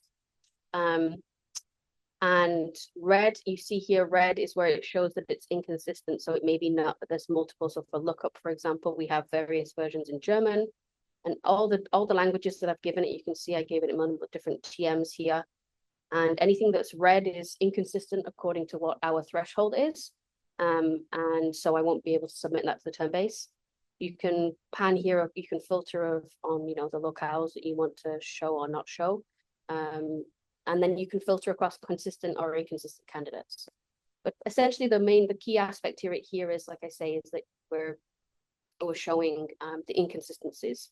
So if I wanted to add a term to the term base, I would select it here. This is, actually I need to first toggle to the consistent candidates, say attribution model, and I can submit this to QuickTerm because this comes from our enterprise analytics software. So I would just submit it and confirm and submit it.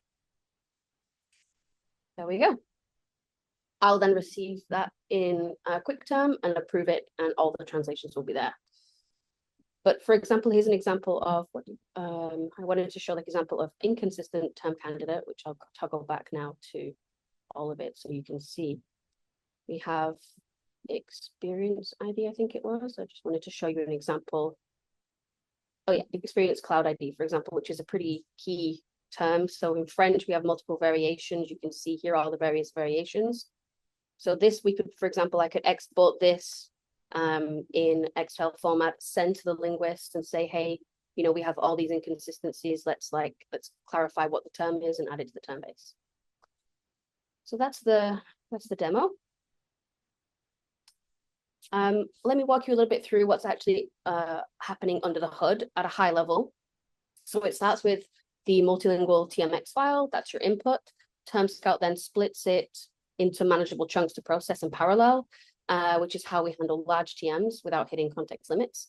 And then on the source language side, the tool extracts the term candidates, assigns a part of speech, calculates frequency so that it adheres to the minimum amount you've specified, generates definitions and context sentences, and then runs hallucination removal step to make sure that the AI output is actually grounded in the TM content. And then on the target side, this is the bit that makes Term Scout different. It's running that same process simultaneously across all your target languages, not a single locale at a time.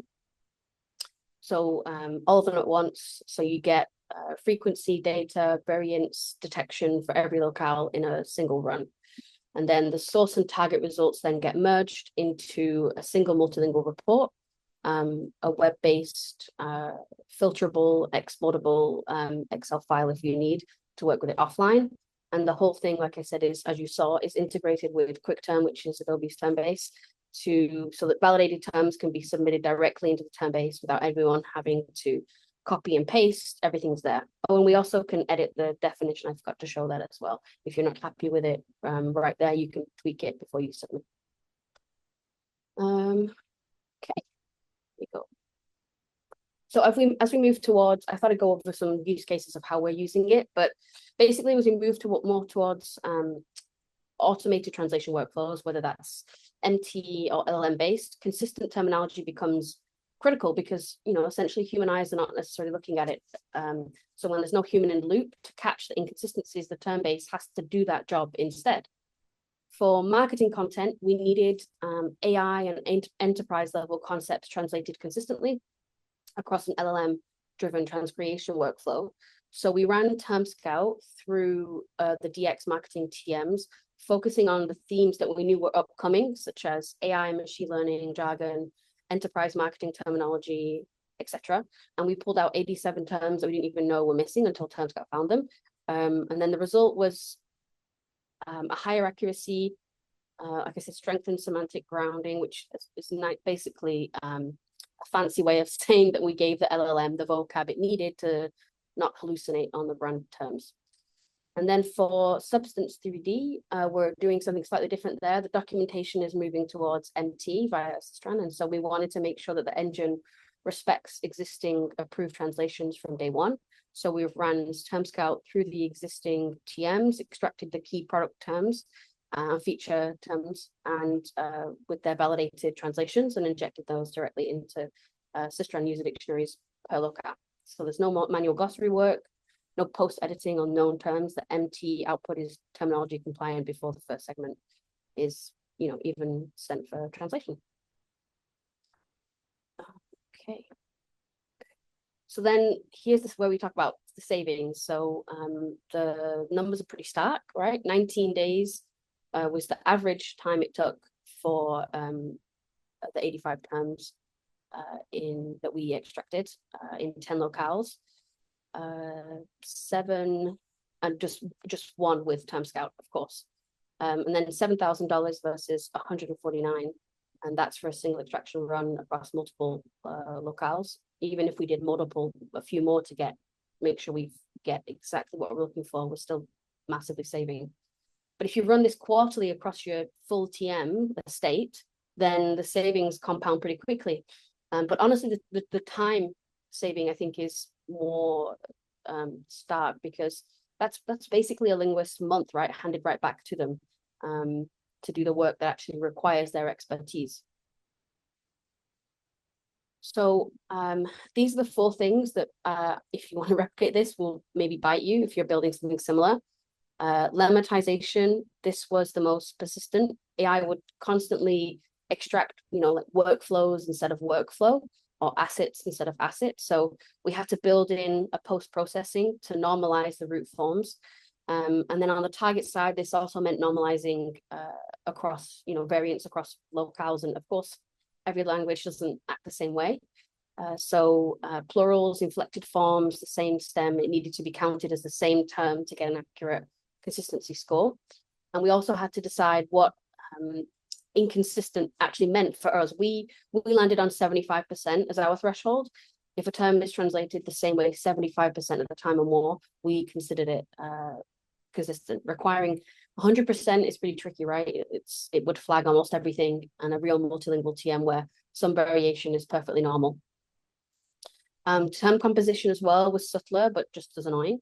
If you have, AEM, or we had things like product names like Adobe Experience Manager and assets, both of them in the term base, but sometimes Term Scout would flag them as a new term, Adobe Experience Manager assets, when they're just 4 terms that already, 2 terms that already exist in the term base stuck together. So we solved this by passing the existing term base and filtering compositions at extraction time. And then domain focus. So without any guidance, the extraction was broad, and it could be a bit too broad to be useful, I guess. It pull in some various kind of candidates that weren't really terminology. So we had to sort of set a sensible default whereby if nothing was, you saw there was the domain area where you could specify, and if nothing was specified there, Term Scout would then focus on technical terms, product and feature names. Just that's what we wanted. Oh, and business jargon as well. So that would cover the majority of the use cases that we were looking for without having to, specifically tell it this every time. But like I said, we added that domain field so that users could drill down if there was a particular area they wanted to focus on.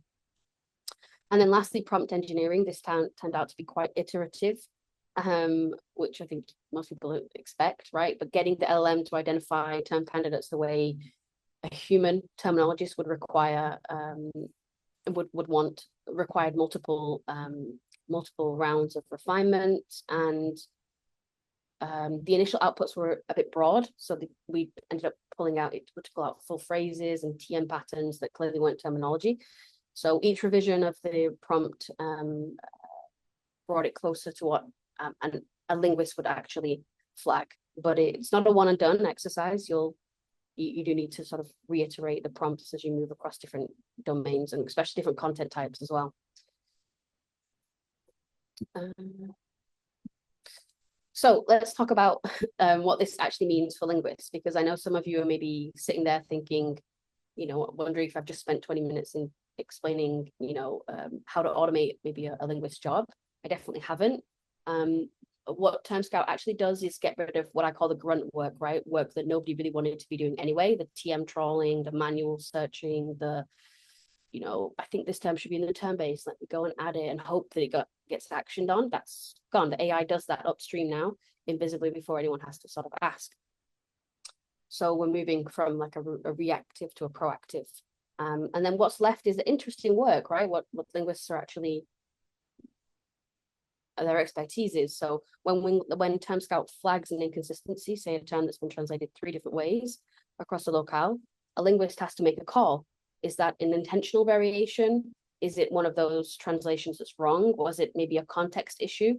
Either way, it surfaces something that you can fix. And then that root cause analysis and that decision, you know, X is correct, Z is incorrect. That's expert work, and you can't automate that. That's on the linguist. And then there's a bit that I'm excited about, which is the fact that our terminologists are now spending more time adding metadata or relevant metadata, usage notes, guidance on when to use X over Y, contextual examples, stuff that used to be, you know, a nice to have. It's now critical infrastructure, right? Because that metadata doesn't just help human translators. Now it's what AI systems learn from. You know, linguists are writing these notes every day. Essentially, they're essentially training the LLMs of tomorrow without necessarily realizing it. So I wouldn't say that the role has shrunk. It's just, I think it's moved, I guess, further up the value chain, which I think is where it should have been anyway.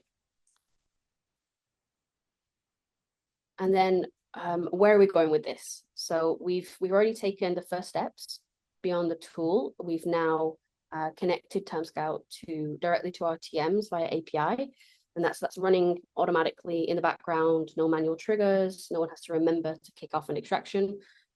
Terminology candidates are surfacing continuously, which means we're catching things earlier, flagging things, and making it more consistent than we ever could when it was a manual. So we've only just started rolling this out, but the early signs are there. It's what we're hoping for. And the big shift is moving terminology detection upstream, basically, all the way to the authoring tools where the content writers are. And that's what we'll be working on next, or starting to work on now. But if you imagine, for example, a doc writer at Adobe is writing creative documentation on a new product feature, TermScout, I'm hoping if we link in with the authoring tools, will detect a new product name or a feature term as they write it, surface it in the authoring tool with a suggested definition. The writer can propose it for the term base right there and then before it ever reaches a translator.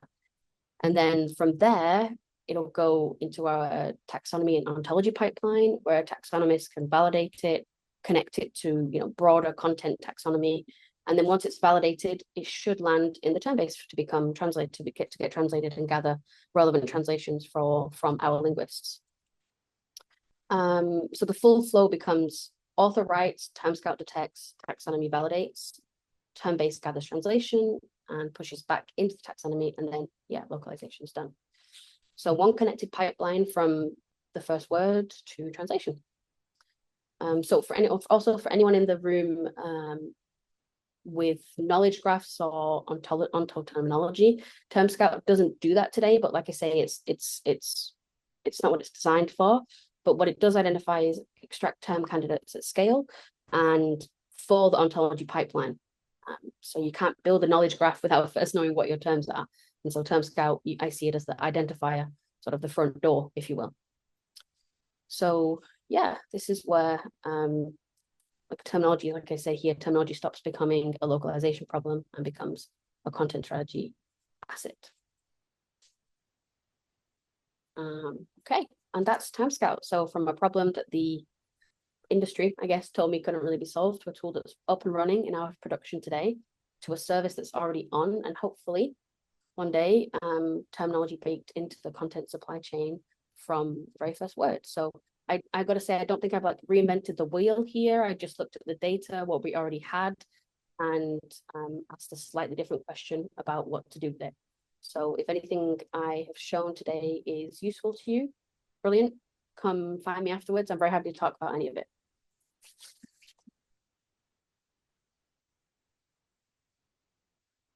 Very nice job, Amy. Go ahead, Maria.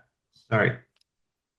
Thank you, Amy. I'm so glad that you mentioned that our roles are actually evolving, because to me, it's always shocking a little bit when I go to different events and people in our industry are panicking or have been panicking, especially since ChatGPT, thinking that maybe we're going to lose our jobs soon. But it was very important that you mentioned that our roles are evolving, and that's why I think we need to continue learning and joining these types of events.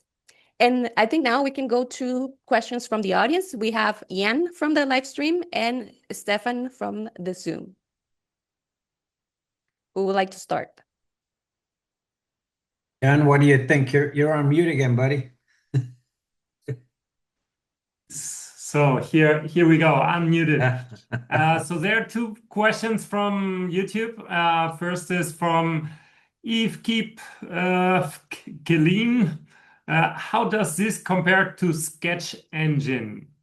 Amy, do you know Sketch Engine? I do, yeah. I actually tested it.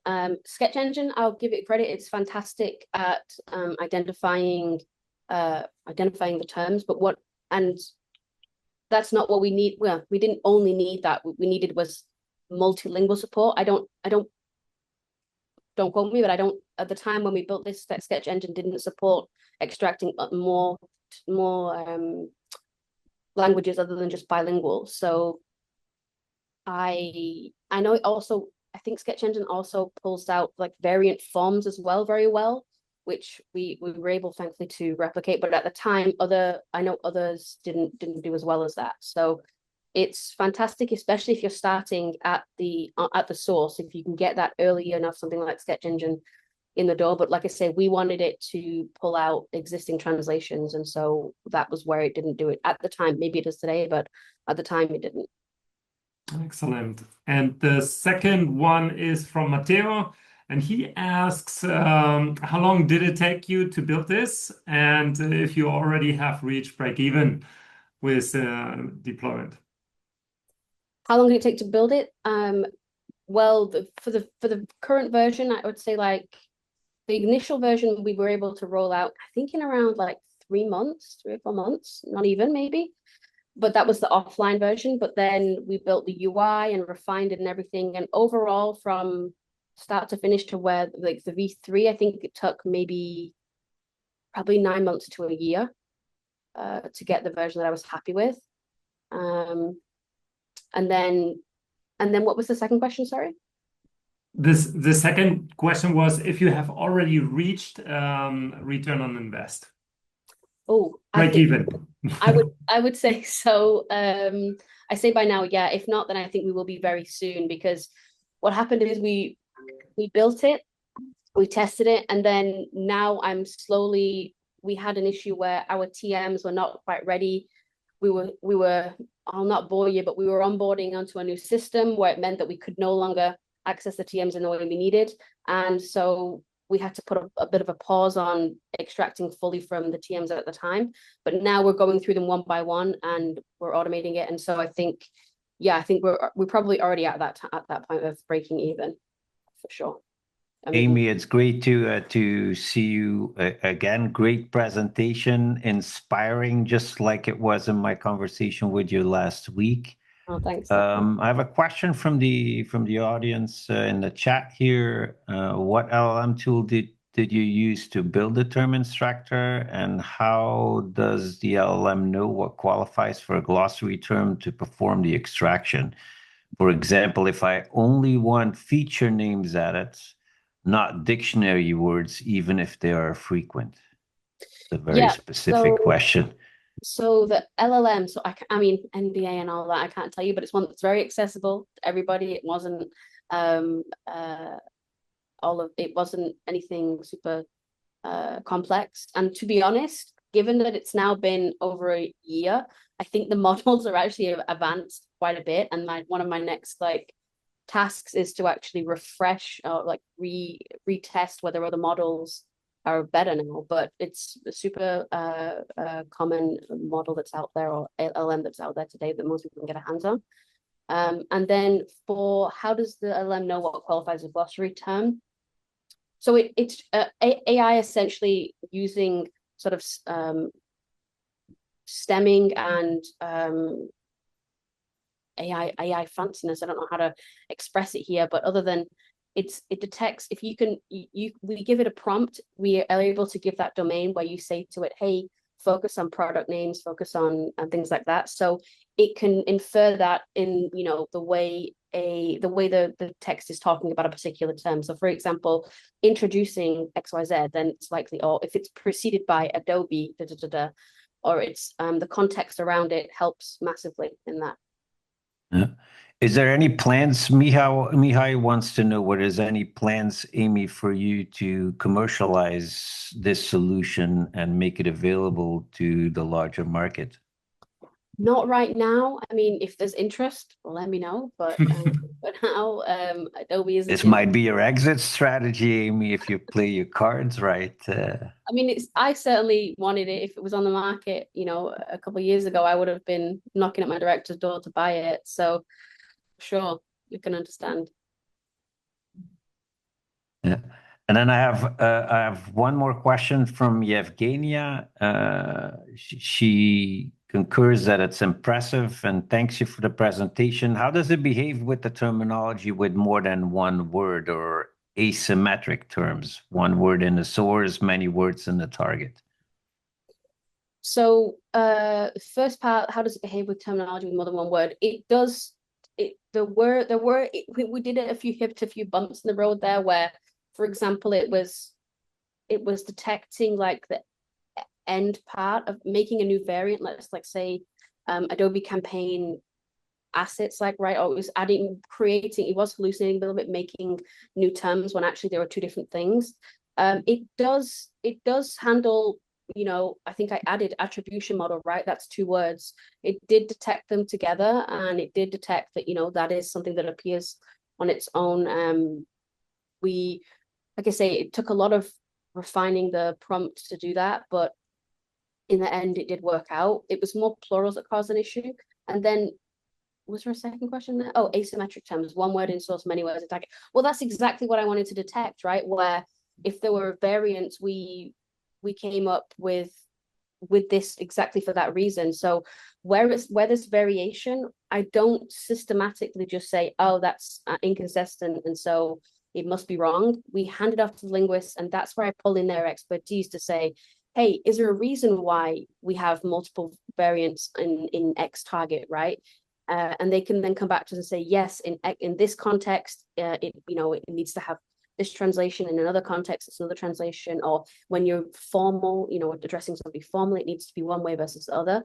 And so we can account for that in our term base. We have usage notes and usage context and things like that we account for, and then that can then be taken into account when we have the transcreation or the LLM based workflows. They can factor in the usage count and the context, and we add different context sentences. We found that context sentences work the best there. If you give it different contexts and explain it, the LLM figures it out a lot quicker.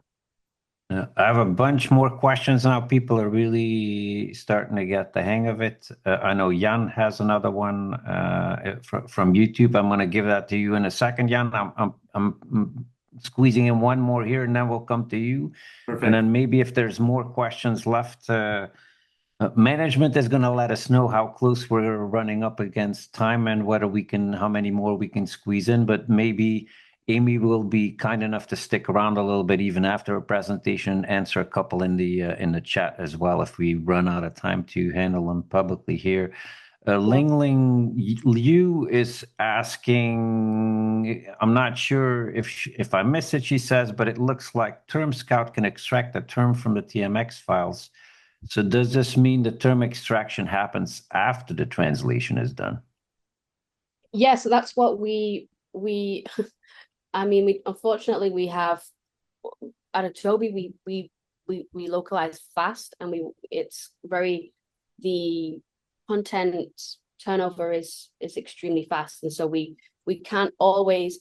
We have a bajillion PMs, right, and program managers, so we can't always. I'm doing my absolute best to push up, the moving of product feature names, things like that, as much as possible being submitted to the term base before it's even gone to localization. And that I am in contact with the branding team and things like that, so I can get that earlier.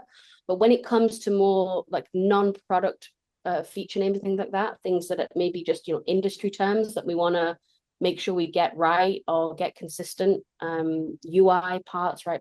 Parts of the UI that may not necessarily features, but could be confusing if they're inconsistent. Those, sometimes they're already gone to translation because the documentation writer or the UI, the developer may not know, hey, we should add this to the term base, because they may not know that we see there's 3 different ways to say this in Japanese, right? They have no idea. So we're detecting them after. This is specifically what this tool does, is detect them after translation. All right, we have time for one more, Jan. Is your microphone working? And then we'll switch to Lauren afterwards. Go ahead. I hope so. Thanks a lot. Yeah, last question from Odette from YouTube. For the inconsistent translations, do you always have a human reviewer for those, or does AI sometimes evaluate the best translation variant, or do you go with a high frequency? No, if it's a concept that I think is valuable and I know should be in the term base and is inconsistent, then we get a human to look at that for us. AI evaluating that is definitely a possibility, or could at least maybe suggest. But I think I would like a human to validate that, a linguist to provide. Like I said, we found a lot of value in that. I gave an example when I was talking to Stefan, right? We discovered that the wrong translation in Chinese for proof was being used. It sounded like something out of a Sherlock Holmes novel instead of something in digital marketing. So we get value from that.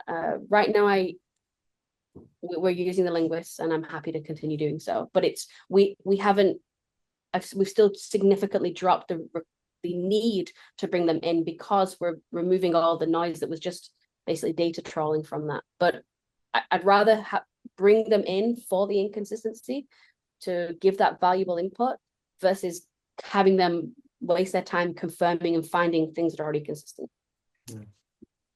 Excellent. Thanks a lot. Thank you. Maria, we have Lauren Barker from GitLab on tap. Amy, thank you so very much. Stick around for a minute and maybe answer a couple of questions in the chat, if you would be so kind. And Maria, take it away, introducing Lauren. Thank you. Yes, I see that Lauren is ready. Us ladies are always ready. She is an engineer from GitLab, a localization engineer. And today she's going to teach us how GitLab has integrated localization directly into their engineering workflows. So it is my pleasure to introduce you to Lauren Barker from GitLab. Lauren, go ahead. All right. So for the next 20 minutes, I'm going to show you translations shipping the same way we ship code. No vendor portal, no separate tool. It's all inside GitLab. I'm not going to sell you any products. I built this with the help of the team. Big shout outs to Maria Jose, Olex, Daniel Sullivan, Spartan, Rassam. I could not have done this without them. And it's running on real docs right now and the marketing site. And we just landed the real automated translation MRs in production last week. All right. So here's the part everyone in this room has lived. English source changes. We're just going to wait a couple days. And the translated versions show up 5 days later. One, if you throw a little more money at it. In that meantime, your source is changing, right? It goes out to the TMS, the vendor portal, you're exporting, you submit, you wait, and then you get it back. And at that point, it's still just a change request. In our case, it's just a merge request. It still needs to be reviewed by our team and deployed. That's 5 days. And that every step of that is happening outside the tool where your content is actually living. It's done 2 ways. Vendor cycle, export, wait, get an MR back, open it, review it. It's just a proposed change. Think tracked changes that someone's approving before it lands. Days. Or you can do it manually, translate it in-house. We have tools where we can do it, but that still takes some hours, right? Either way, what's getting me is that translations aren't being tracked the same way English. English, we can track down to the word why you've changed and what feature shipped with that change, down to the conversation that happened with that change.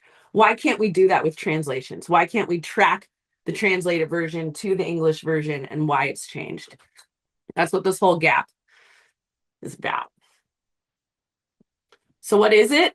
It's a set of reusable CI components. And a CI component is just a block that you can dump into any CI and reuse it. So we have this running across 7 projects right now. And instead of crafting one component that detects changes and dropping it in 7 times, I just build it once and pull it in.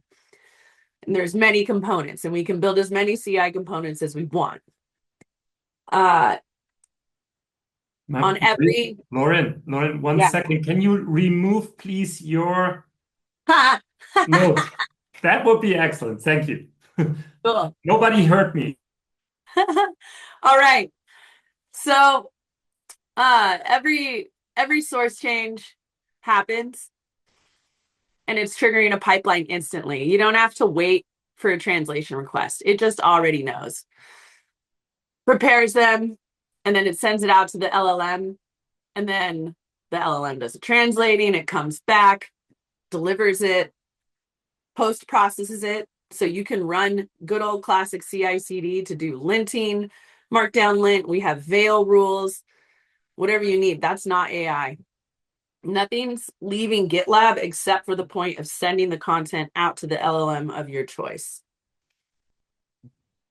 So let's walk the arrows. We got a source change in the English docs. Triggers the pipeline immediately, detects the changes, package those up, the whole files, and we send them out to the LLM. They come back, they get committed to your branch in GitLab. MR is opened, you can see all the changes. You can post edit if you need to. This is the big part. Human review is adjacent, not blocking, so that your target changes are running at the same speed as source changes. Step and lock. You have a source change, 1 sentence to 1 file, that target change is happening right away. So here's the whole idea. Pipeline, the pipeline that already ships your code can ship your translations. Your content's already living as code. It's marked down in a repository. It's YAML or JSON. It's just code. And you can run a pipeline on it and treat it the same way that you do code. So the translating itself is done by an LLM. And for us, we're using Claude Sonnet 4.6 right now. You can configure it to use whatever model you want. And it's not translating from a blank slate. There is a knowledge base managed by your team, your linguists, that contains all the information of how your organization translates. Style guides, term-based, translation examples. You could plug that into external tools if you want. It's up to you how you want to build that out. But it's the knowledge base for your LLM to guide it during the translation. It's the only AI part of this step is just sending this out. Everything else is just CI/CD. Okay, here's the scary part. We're going to do it real and live on screen, which is what you're not supposed to do in live demos, but I'm just going to try. All right. So I've got a fork of GitLab, and we can detect changes if we want to. But instead, let's say I want to translate all of our 17.0 release files. I have a scheduled pipeline here that I haven't triggered yet, and it'll grab all of the content and translate it. I'm going to press the button. We should be able to come back here and see all of these files translated by the time I finish up this presentation. And if we click in here, we can see the pipeline is running. Okay. So we just kicked off the translations. Now let's go look at some Orbit translations. These ones are live and have already hit production. Here's the automated translation MR. You can configure whatever you want in this. In the translation MR, you configure the labels. Here I've pinned it to exactly the commit that triggered the changes, the job that did the translation, the full pipeline, the languages, what mode, what model. Here's the spec repo we're using, source, target files, what we've done. Let's go look at the changes tab. This is pretty cool. We see this MCP doc changed, Orbit local to Claude Code, Codex, Open Code. And I want to go see, okay, what's the source change related to that? I can click right here. It takes me to the source change. And let's look at the MR. This was a feature that we deployed for Orbit, for GitLab. And since we shipped docs as code, this is the actual code that shipped the feature, but it also included some docs changes, right? And so we go down to MCP. Look, we can see the description changed. And we can see this warning got deleted. Come over here. Bam, it's right there. That is pretty cool. I think it's pretty cool. And we can come and track down into the pipeline. Here's the detect translation step. This is also pretty cool. Here's the diff range to track what's changed in between. Here's the docs that have changed. It's preparing them and it sends it a list of files. This one's the meat. This is the component that's doing the translating. Here's our spec repo, path mapping. So here's where we're grabbing the content. Here's where we send it out to. We're pulling in all of our specifications. We have some that are just for how do we need to format this data.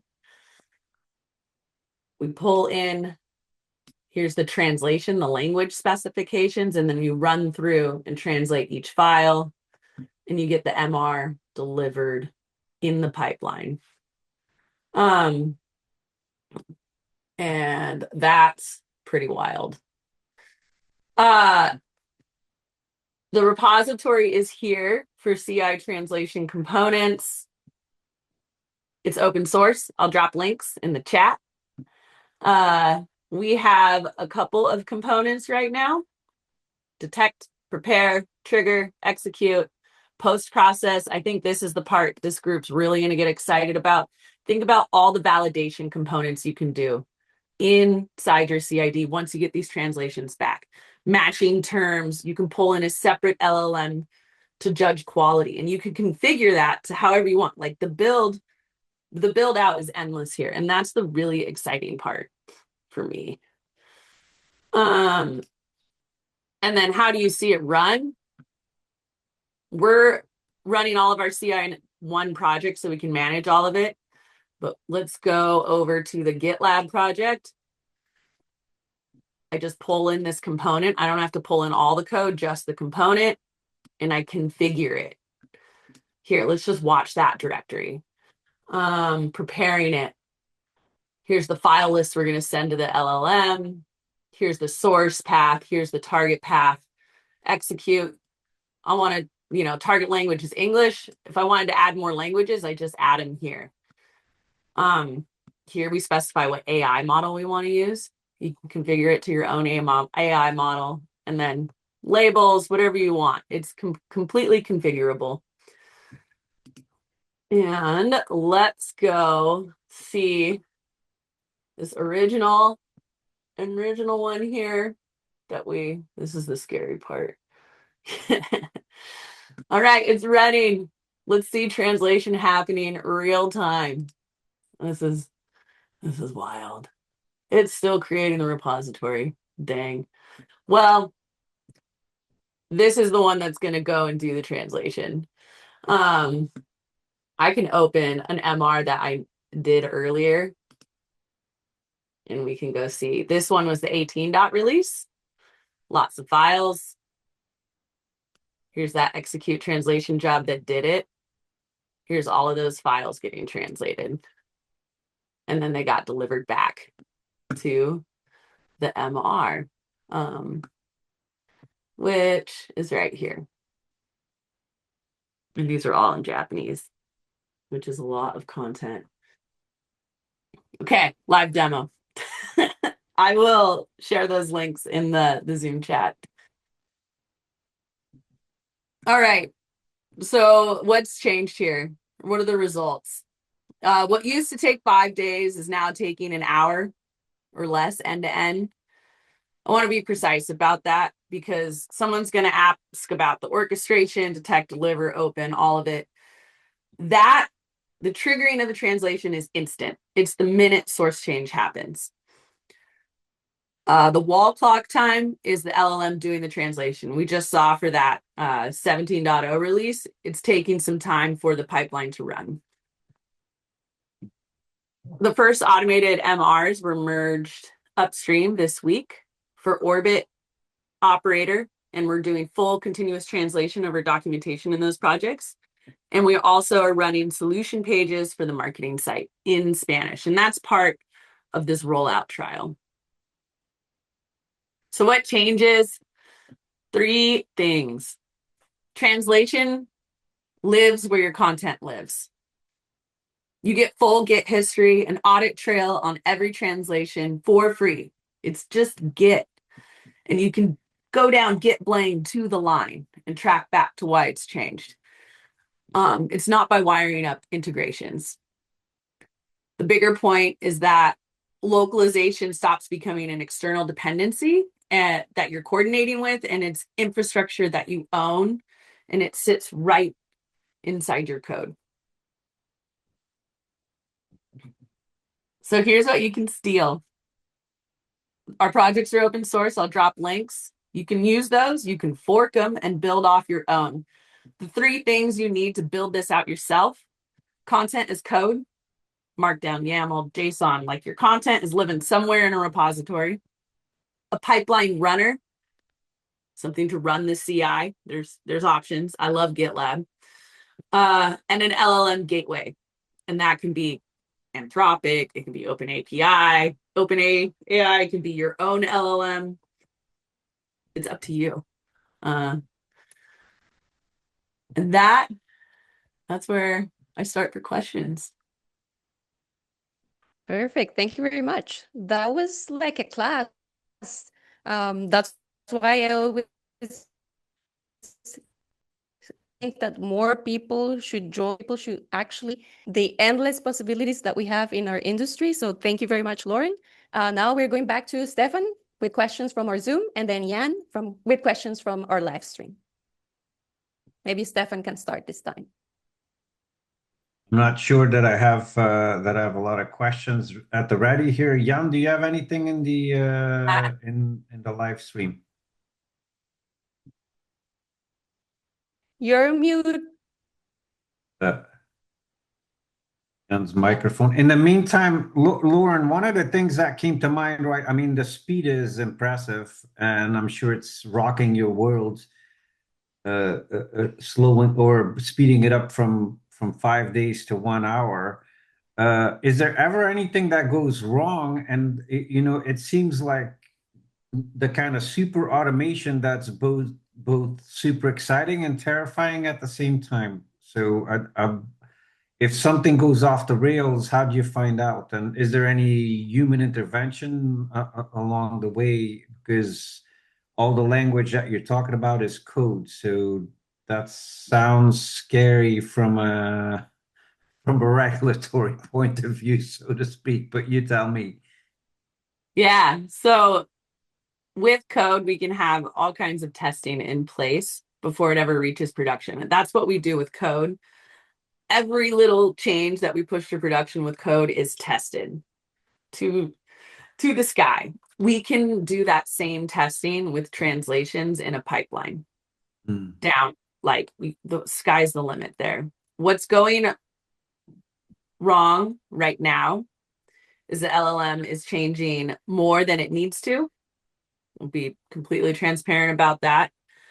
We need to trim it down so that we're only sending it the diff of like, hey, only translate this string that's changed. But as we saw in some of those docs as code changes, the changes are substantial. They change throughout the whole document. We want to ship those translated features at the same pace that we do for English source. Why do our Japanese users not have the updated documentation for, you know, a couple weeks? Why can't we do it at the same speed? And if it's translated correctly, passes like initial quality gates, let's say you can check that it has the same number of headings, the same list elements, the same number of links, that it's translated, you know, makes the same meaning as it does in the source. All right, it's good. We can ship it. We can do the human review and the polish adjacent. Lots of talk these last couple of months about token usage. Georg certainly alluded to it in his keynote as well this morning. Is there any consideration at your company with token usage and things maybe not being fully controllable as far as cost is concerned? Yeah. Any concerns? There haven't been any concerns yet. We ran for the demo. I translated the entire marketing site into 2 languages, and it was $20. Like the cost was just nominal.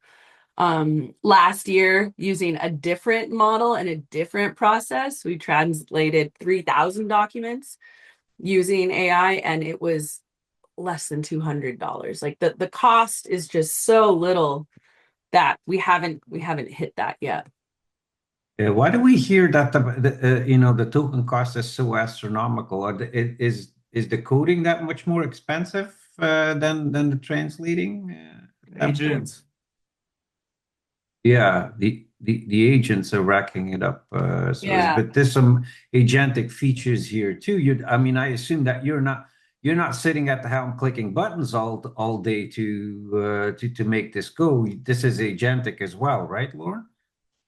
Most of it isn't. Most of it's just CI/CD. It's just what we've been doing with code for a very long time. The only AI part is actually sending the content to an LLM and having it do the translation. And that part isn't expensive. I think we come back and we add a second step to bring in a second LLM to do the judgment call. Hey, tell me how good these translations are. That's gonna, double the cost, right? But we're still at a nominal element there. Whereas agents are continually running. How is it? The speed is one thing, but how is it really impacted your process as such? How is the world different now from, beyond just the turnaround time? The world is different in that we're bringing all of our team and our entire team into helping build the specifications that run the LLM. So it's like, yes, we human review the translations that we get from an LLM as we're booting up. Let's say we have 10 and we review those in detail and we take our learnings and apply them directly to the specification repo as a set of rules. So all of our learnings from those 10 reviews then get applied to the next 100 that are getting generated. So instead of battling the LLM like line for line head on, we do that to learn, but then we can step away after. It's overwhelming. I'm going to be it is overwhelming at first and hard. Yeah. Very interesting. Jan, is there anything on YouTube that you can log Lauren's way? Yes. Now the people are warming up. Lauren, you triggered some discussion. So let me start with one I had in my mind as well. This comes from user Danas Vaga. How do you evaluate quality, and how do you make changes if needed? I think this is a very good one. Yeah. So right now we're doing the quality check by human. our team is looking at every single one of these that are coming through. Our linguists, our linguists have enjoyed not having to go back into the TMS. Before they're having to make an edit in GitLab, the target update has to get made back in the TMS. It was double the work. Now they can just do that edit in GitLab. We can use Duo to say, hey, retain all of our linguist updates when you go and apply this next change. I did that with our 19.0 release. And while it's not catching everything, it's doing a decent job. Decent enough job to keep working at it. I have a question from Yevgenia here, who's saying, do I understand it correctly that you don't use any CMS where you would see the content without code context? If so, how do you ensure the quality of the source text that is ready for localization? And also, how do you prevent, for example, the problems connected to different placements of placeholders depending on the target language? Yeah, we're getting in the weeds now, Lauren. So these are very, very detailed questions. Yeah. So our content, it's in Markdown document, can be very structured. You can use whatever UI tool you want to use to edit Markdown. In GitLab, we have you can edit the document right there. And if it doesn't, like if it's formatted wrong, the pipeline straight fails. Like it won't build. So that's an automatic block. If your stuff isn't formatted to the right structure, you can't even deploy it. So the source has to be correct before we even translate it. And that same check is in the pipeline when it comes back translated. So if there's extra indentations, there's a wrong quote, if the string isn't escaped, pipeline fails, you're blocked. So it's some safeguards there. For the marketing site, we're using YAML because it's a Nuxt site, and it's a little more complex. You have to pull in different components, and that's how we make it big and beautiful, but it's still very structured in the YAML, saying, here's the title screen, here's the subtitle, here's the body content, here's the href and the link. We have a CMS on top of that called Decap, which is just a UI that allows you to edit the YAML in here's your input fields. And that allows our people that don't want to edit the YAML directly, they can use Decap also. So there's two paths for people to edit the YAML. I know Jan has several more questions. I want to squeeze in one more, and then I'm handing it back over to Jan. Get ready, Jan. Lauren, do you have any legal disclaimers, Natalia wants to know, to the content that is translated with LMs, or how do you handle it, that it's fully automated? Does it have any legal ramifications? For our P1 content, we're going to get human eyes on it. For example, pricing page. The unfortunate part is we've had wrong translations shipped to the pricing page using a vendor system also. So that there are ramifications in every process we've seen. Yeah. Jan? Yeah. Okay. We have one more question, Jan. Sorry. One single more. Okay. Yes, from the Q&A. From Ariana Farah, she says, when applying the changes and creating the merge report, and you mentioned using an LLM to judge quality, does the pipeline only look at the changes or take into account larger context? If the former, do you inject the necessary information from elsewhere, terminology, gender of subject, or whether they is singular, plural, in a sentence, for example, or rely on post-editing? If the latter, do you limit token use when you have multiple small consecutive changes in long text so it doesn't balloon? So yeah, lots there. So with every change, we're sending our entire specs right now. We only send the terminology that's actually getting used in the source to the target. So that helps reduce token usage. There's more opportunity to improve that. when we send the content to the LLM, we're saying, hey, this has changed. Look at the diff, and it can detect what lines have changed. Along with it, we're sending the full document also, so that the LLM has the full context of the page when it's going to update those strings. Got you. Shall I? Maria, thank you. So, Yes, okay, so I got from let's start with Hyde Kilchi. So he was asking, or she was asking, so translation memory is used only as a reference material in this process, not as traditional match that TMS cut tools does. Is that correct? Yeah, Not there's no TMS. There's no Okay, TMS. no TMS. Yeah. So, in other words, translation memories will not be updated with new translations in the process. Is that correct? Yeah. To me, the TMS is the content itself living in the repository. We have Git. Git has the history of every change that's been made to that translated content. Mm-hmm. And now with this process, we can track it down to the source change as well. Excellent. And Adam from Lingoport asked, what is the mechanism for human review corrections to get back into the repo? I think you already answered that. Yeah. One, saying that they are working directly in GitHub. Yeah, directly in the code. So in that MR, if you spot something, you can fix it. Or let's say you found it's gone off the rails a little bit, open Duo and say, hey, go find all examples where it said X instead of Y, and it'll go through all of your content, open an MR with all of those fixes. The scale at which it can move is so fast. God, yeah. There's one more question I see from Maria.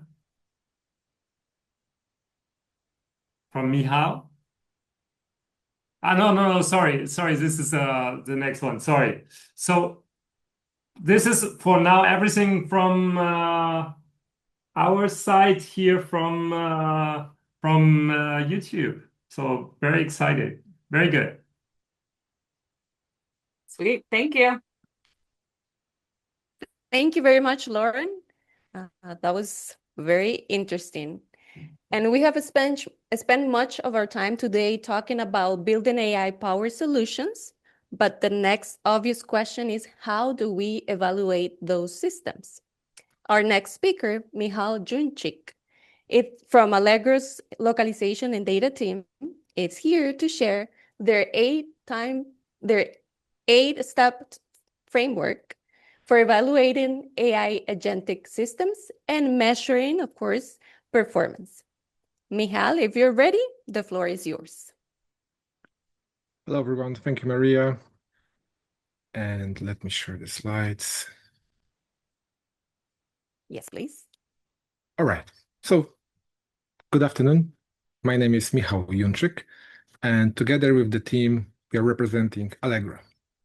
Today, we are going to talk about AI evaluation. Lately, you might have noticed increased interest in AI evaluation or evals across different roles. The reason is that AI systems are unpredictable by nature, and this means traditional software and product testing methods are no longer enough. But we are here to bring you some good news. The localization industry has been doing work directly relevant to AI evaluation for many years. Basically, language teams are the experts at measuring quality in specific business contexts. And in this presentation, I will show you why language teams hold the key to trust in agentic AI. And in our workshop, right after, we will build a baseline AI evaluation system together. So let's get started. First, some quick context. Allegro is the largest native e-commerce marketplace in Central and Eastern Europe. We come from Poland, and we currently serve over 20 million active buyers across 4 major markets. In 2023, we launched the Allegro marketplace in Czech Republic. Then we expanded to Slovakia, and Hungary a year later. Each new market was launched faster and more effective than the last. And as you know, every new country has its own language nuances and cultural expectations. Therefore, our goal is to make the shopping experience feel local to every Allegro customer. At Allegro, we divide our AI strategy into two streams, external and internal AI solutions. In the external AI, we use conversational agents to reshape how shoppers buy and partners run their operations. We also use AI to scale and optimize our ads and marketing. In the internal AI stream, we accelerate our product development. Thanks to new tools, we now ship software ideas in weeks instead of months. Secondly, we also improve operations and internal processes. And last but not least, we give every employee a personal AI tool. This helps everyone work smarter and faster. So let's now just quickly focus on our recent innovations in external AI stream. This year, we have released 2 in-house built AI assistants. These solutions are already making life of our shoppers and partners much easier. And specifically, AI assistant for shoppers let our users search like they're talking to a real person. For example, our AI can answer questions about products and remember the conversation context. The AI assistant for selling partners act as a 24/7 support, helping to navigate across documentation and sales center tools, as well as manage daily operations. It is worth to mention that we have nearly 100 AI projects running today. And of course, this growing adoption and scale lead us to the big question, how do we actually measure if our AI systems are actually good? So this is where our team steps in. We are the Data Annotation and Quality Assurance Services team, or DAQAS in short. Our main mission is to scale trust in our AI across all languages. To achieve this mission, we combine scalable evaluations and expert standards. Basically, we own the quality standards and the QA tools, but we also act as a bridge. Our function is to connect internal teams with their specific needs and expertise with the industry-leading tools and vendors to achieve proper scale and efficiency. At all stages, we act as an independent quality gate and trusted advisor for multiple teams at Allegro. In the simple terms, you can also think of our team as Allegro's AI kitchen. So we select and prepare the raw ingredients, human-created high-quality datasets, and we also test and tweak the recipes, LLM prompts, or shared language resources. And last but not least, we enforce one golden rule: human in a loop. Simply speaking, it means only human can taste a dish and say, yes, it's ready to be served to our precious customers. But as AI gets more advanced, quality verification gets harder, and I'm here to explain why. But before that, let's start from the foundations. What is an eval? So think of an eval as a test to see if your AI can do a specific job. You need 4 things to build one. First, a set of test questions. This is your test data set. Second, you need to define the task for the AI to perform. Third, you need to grade the AI's answers against the expectations defined in your dataset. And for this, you need to have an evaluator to produce a score. And fourth, you need a way to interpret the evaluation results. In other words, you need to check whether the score is good enough to pass the test. It sounds simple, but doing this well in practice is not easy. And the reason is, there are 2 major reasons. First, if your test questions are unrealistic, the test is not helpful, as it does not cover what actually matters. Second issue is where judge or quality criteria are too easy to pass. Then the test is misleading, giving a team a false sense of safety. Now, let's zoom out and realize that in reality, when we build an evaluation system, we have a whole menu to choose from. So let's imagine you want to assess the quality of the machine translation system. So first, we need to choose our test data set. Let's look at the left-hand side on the blue section. So we have first option, very obvious. We will just prepare the sentences and translate them by ourselves, by developers. This is, of course, slow and prone to bias. Therefore, the gold standard is examples from users. It's taking examples from users. Those examples may contain typos or peculiar syntax, but they are representative of how people actually use our system. And to have the ground truth for evaluation, we also need to manually translate and annotate those user examples. For example, mark specific samples as difficult or out of domain.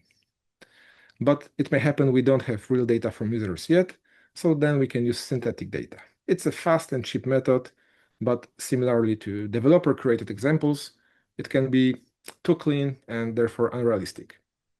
Okay, so right now our data set is ready. Let's examine the task. So let's focus on the bottom part in red. The first question is, are we testing a simple MTE system or multi-step localization agent which uses external knowledge bases? It is very important to know because what works well for translation or simple LLM engine may not be optimal for testing other things. So, of course, for example, translation evaluators won't help us with chatbots, and they are also not very useful for evaluating image or code generation agent. So the bottom line is that we must always be aware of the proper evaluation method for specific target task. Okay, so now we need to decide on the evaluator. So let's focus on the top part in green. We have three main choices. First, humans. This method is highly accurate, but as we also know, slow and expensive to scale. Second option, simple automated rules and code. For example, spell checkers, regex, etc. Such heuristics can instantly detect typos or broken formatting, but those are completely blind to actual meaning. So the third option is to use LM as a judge adjusted to our quality criteria. It works well at scale, but we need to remember this method still needs human experts to verify the judgment of AI. And of course, we can combine multiple methods to have the best from all of the worlds. Now, knowing our task, feasible methods, and budgets, we must choose between comparing AI output against human ground truth or so-called referenceless methods, which analyze only AI outputs. And the last decision when designing evaluation pipeline, we need to decide whether we want to assess the AI system output or compare two outputs to find the better performing variant. So we have evaluators set. The last step, we need to apply them. So let's focus on the right-hand side in yellow. First, we can use unit testing for checking basic functions. For example, we can instantly verify that our translation system does not open broken HTML tags or corrupt our web layouts, as we see from the discussion in the last session. Second, we can run eval experiments during development to prove that our newly updated model or prompt is actually better. Third option, we can use comparative testing. For example, we run tests on a fixed data set to compare performance over time, or we are just making sure we don't make quality worse. And this can be done. This can be run automatically in so-called offline testing mode, but we can also run evaluation online to monitor quality in production and prove our sponsors that we are capturing the errors and we are meeting strict quality targets. So there are many options in this menu. And why do we need so many of them? Because agentic AI systems pose specific challenges. So right now, let's focus on them. On the left-hand side, you see traditional machine translation system or standard LLM. What's important, it is just a linear path. You give it an input, the model processes it, and outputs a result. the processing is done once. Now, let's look at the orange box on the right. This is our localization agent running a so-called goal-driven loop. So instead of a single step, it continuously iterates. It moves through thoughts, actions, and observations before outputting the final result. And this agentic behavior is incredibly useful, but it introduces the 5 major challenges I will explain in a second. So first one is what good means is very context specific. We know from translations very well that what works for marketing copy doesn't work for legal domain. We also know that the level of details, tone, and format is highly dependent on the application and user. Therefore, if you want to evaluate agents effectively, we need to be able to track and recreate the exact context the agent operated within. Second, there are many correct processing paths, so or the thinking paths of the agents. And 2 agents can take completely different routes and both produce the same good quality output. So then the question of which is better boils down to which was faster and cheaper. Third, for all the bad outputs, knowing the processing path is critical. Why? Because we need to be able to replicate all agent steps to identify at what stage it failed and why. For example, was it a reasoning error that caused the agent to choose the wrong glossary, or was the bad output caused by the wrong data in the correctly selected glossary? They can manifest the same, but have completely different root causes. And because those errors in agentic systems propagate silently, logging and analyzing the whole process is very important. We also call it AI tracing. And we all know that an obsolete style guide or glossary can produce thousands of poor quality translations before it's detected. So the same applies to agents. The solutions to those problems is online quality monitoring using automated AI judges, but how they also need constant calibration and clear ownership to be trusted, which is the 5th major challenge with agentic AI evals. Okay, so now we understand the challenges. It's time to share good news. The people who can solve those challenges are in this room. Let me explain why. I think dealing with agentic AI quality is actually quite similar to managing human translation processes. It's all about guiding, reviewing, and calibrating a complex and subjective workflow. When engineers building AI agents worry that good is so hard to capture, is so context specific, we as language experts can remain calm because we already know very well that localization is all about context.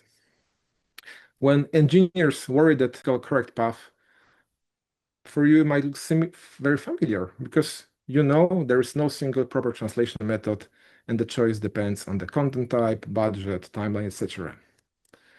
Third, when engineers realize a good final output can hide agentic process failures, you know, maybe even too well, that a beautiful copy often hides broken translation workflow. You also know how to troubleshoot it. So there should be no surprise with how agents are troubleshooted.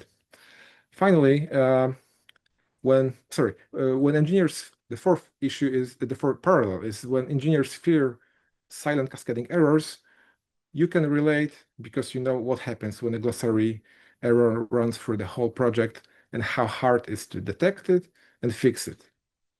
Finally, when engineers struggle to keep AI just consistent, you already know how to do calibration because you've done it with the unpredictable humans for years, and you can also do it for similarly unpredictable AI systems.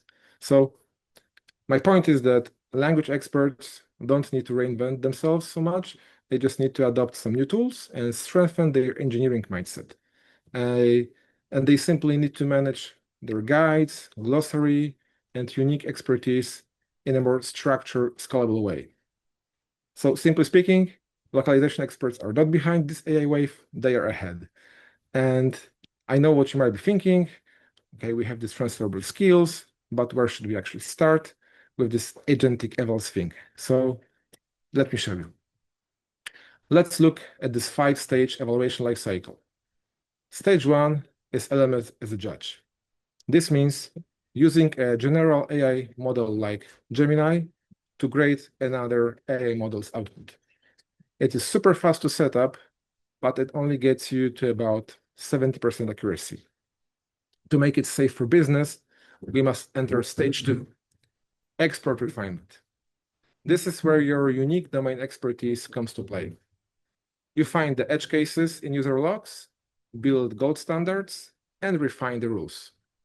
This improves judge accuracy from 70% up to 95%. And it's important that quality jump is driven by the human expert, not better, more expensive AI model. Once we have an AI judge we can trust, we unlocked stage 3, evals-driven development. Engineers can now use our AI judges as a compass to build twice as fast. They can run experiments, edit prompts, and instantly see if they made quality better or worse. And then comes stage 4, cost optimization. Running a general purpose AI engines like Gemini, OpenAI GPT, or Claude is very expensive. But once we define our exact quality criteria, we can use smaller, specialized models. Because they do just the single job, they can do evals as good as big models, but 10 times cheaper. And the final stage, E2E guardrails. E2E, of course, stands for end-to-end, and means we evaluate the entire user journey and all AI systems components in real time. So think of guardrails as a safety nets on highway. They are those fast automated checks running on live traffic. If an agent makes a mistake, the guardrail instantly catches it and blocks it before even a user sees it. So now, as the owners of those evals, as language experts, you can move from quality checking to enabling strategic decisions. Let me show you 2 examples of agentic AI product trade-off. First, development phase. The goal is to balance quality versus cost. The sponsor asks, can we switch to a cheaper model? And expert brings the data showing that for cheaper model, quality drops from 92 to 87%. Then the product team can assess the decision to reduce the cost given the impact on the system performance and user experience. Second scenario is production monitoring. Here, the business might want to trade coverage for certainty. So imagine a scenario in which, after growing number of incidents reported by users, a sponsor asks, can we improve the coverage of guardrails? But let's keep the budget fixed. So experts can show that cheaper model allows us to monitor 5 times larger traffic, but with greater risk of false alarms. And then the sponsor can make informed decision to increase the coverage at the cost of false alarms and not so precise evaluation scores. So the bottom line is engineers can calculate cost and latencies, but not quality. Only experts skilled in evaluation can put a number on what at stakes for our key stakeholders. And on the last slide, I showed you how evals give experts an opportunity to increase their impact. And this slide shows the progression. So it starts from step 1, curator. Here, you turn your daily QA reviews into structured data assets. These become companies' gold standards. Then you step up to become a builder. Here, you run evaluation experiments and design scalable AI judges. Your work as evals owner becomes critical intellectual property of the company. Finally, you reach the step 3, leader. This is where you partner with engineers and business leaders to adopt the best practices for evals across all AI products. And important, As an expert, you don't have to walk this entire staircase to add very huge value. Step one is much closer than it looks, and it has the largest return investment. And of course, the development of AI systems actually never ends. We prepare data, we test it, deploy it, find the gaps in production. Then every gap becomes a new training data and insights for the next cycle. And because language is alive, product requirements change, and models drift, this loop has no end. Therefore, the expertise is needed continuously. And this brings us to the last question: how to adopt and maintain evaluation at scale without hiring a massive team? So the common error is to think of evaluation as a temporary one-time project done just at the beginning. And some organizations try to either outsource everything or build it all internally. I think neither is good for the long-term maintenance. The solution, I believe in, is presented on the slide. So on the left, we have internal team, let's call it the brain of the operation. This team decides what good means, owns the rubrics, and manages calibration.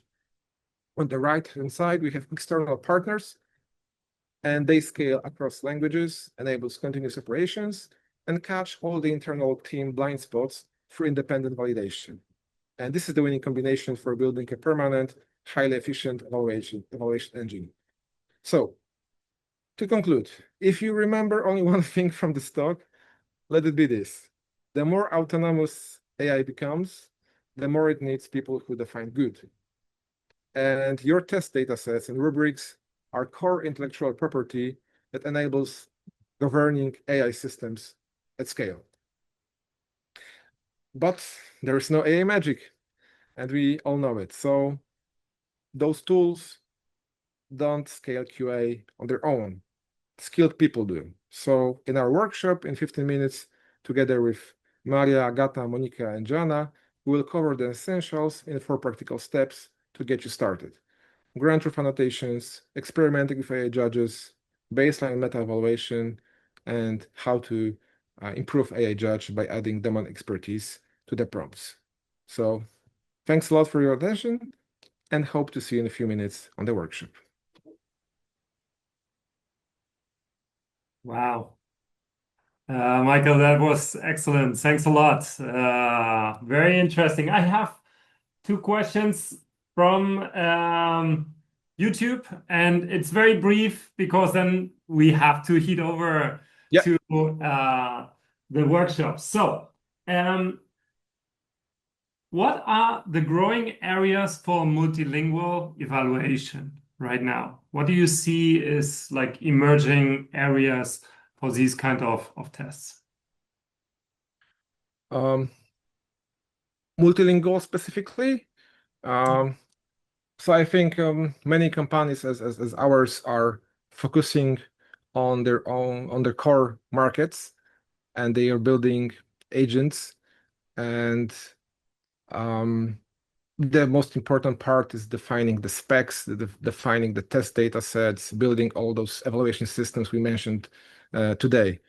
But then scaling these agents to the new markets requires actually repeating the process with the specific cultural context. So I think this is an emerging trend to combining this core product AI evals with multilingual localization of test data, adapting AI judges, maybe working with domain experts internally to help them improve the knowledge sources, which may contain some language market-specific rules. This is something I think emerging as a new role for LQA teams internally and with external partner support. Okay, excellent. The second question here from YouTube, and that's it from us. Do you collect challenge data sets for repeated evaluations? Is there a sampling mechanism? Challenge data sets. Yeah, we call them edge cases. We collect them for all products we are building. We also try to share them between projects, especially those concerning some core guardrails we would like to have implemented across all products which are customer facing. So yeah, We would love to also build data sets which are shared publicly as a kind of benchmarks for e-commerce for our languages, but that's on the roadmap, not yet in the production. Excellent. That's it from me. Stefan, do you want to close? I know that we're in a little bit of a time crunch, so I don't have anything further from the chat. Thank you, Michal, for a great presentation, and I think we're ready for the workshops. If I'm correct. Wonderful. So then, just from my side, from YouTube, thank you everybody for joining. This conference is now moving over to the private section where the workshops happen.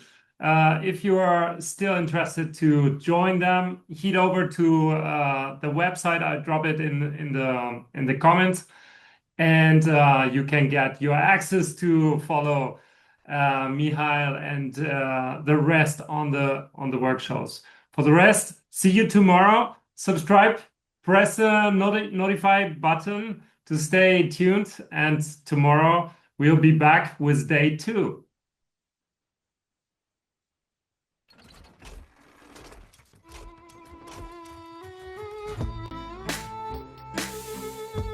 I hope everyone's had a fantastic conference and learned a lot. And I just want to thank you all for giving up your time to participate in this thought exchange. And I say thought exchange because the questions that I was asked during my session were phenomenally interesting. And I just think all of these interactions are a great opportunity for us to learn from each other. So please also take advantage. My email address, our company contact details are there. We want to hear from you and how you're driving forward the future of language, content, and localization in your company.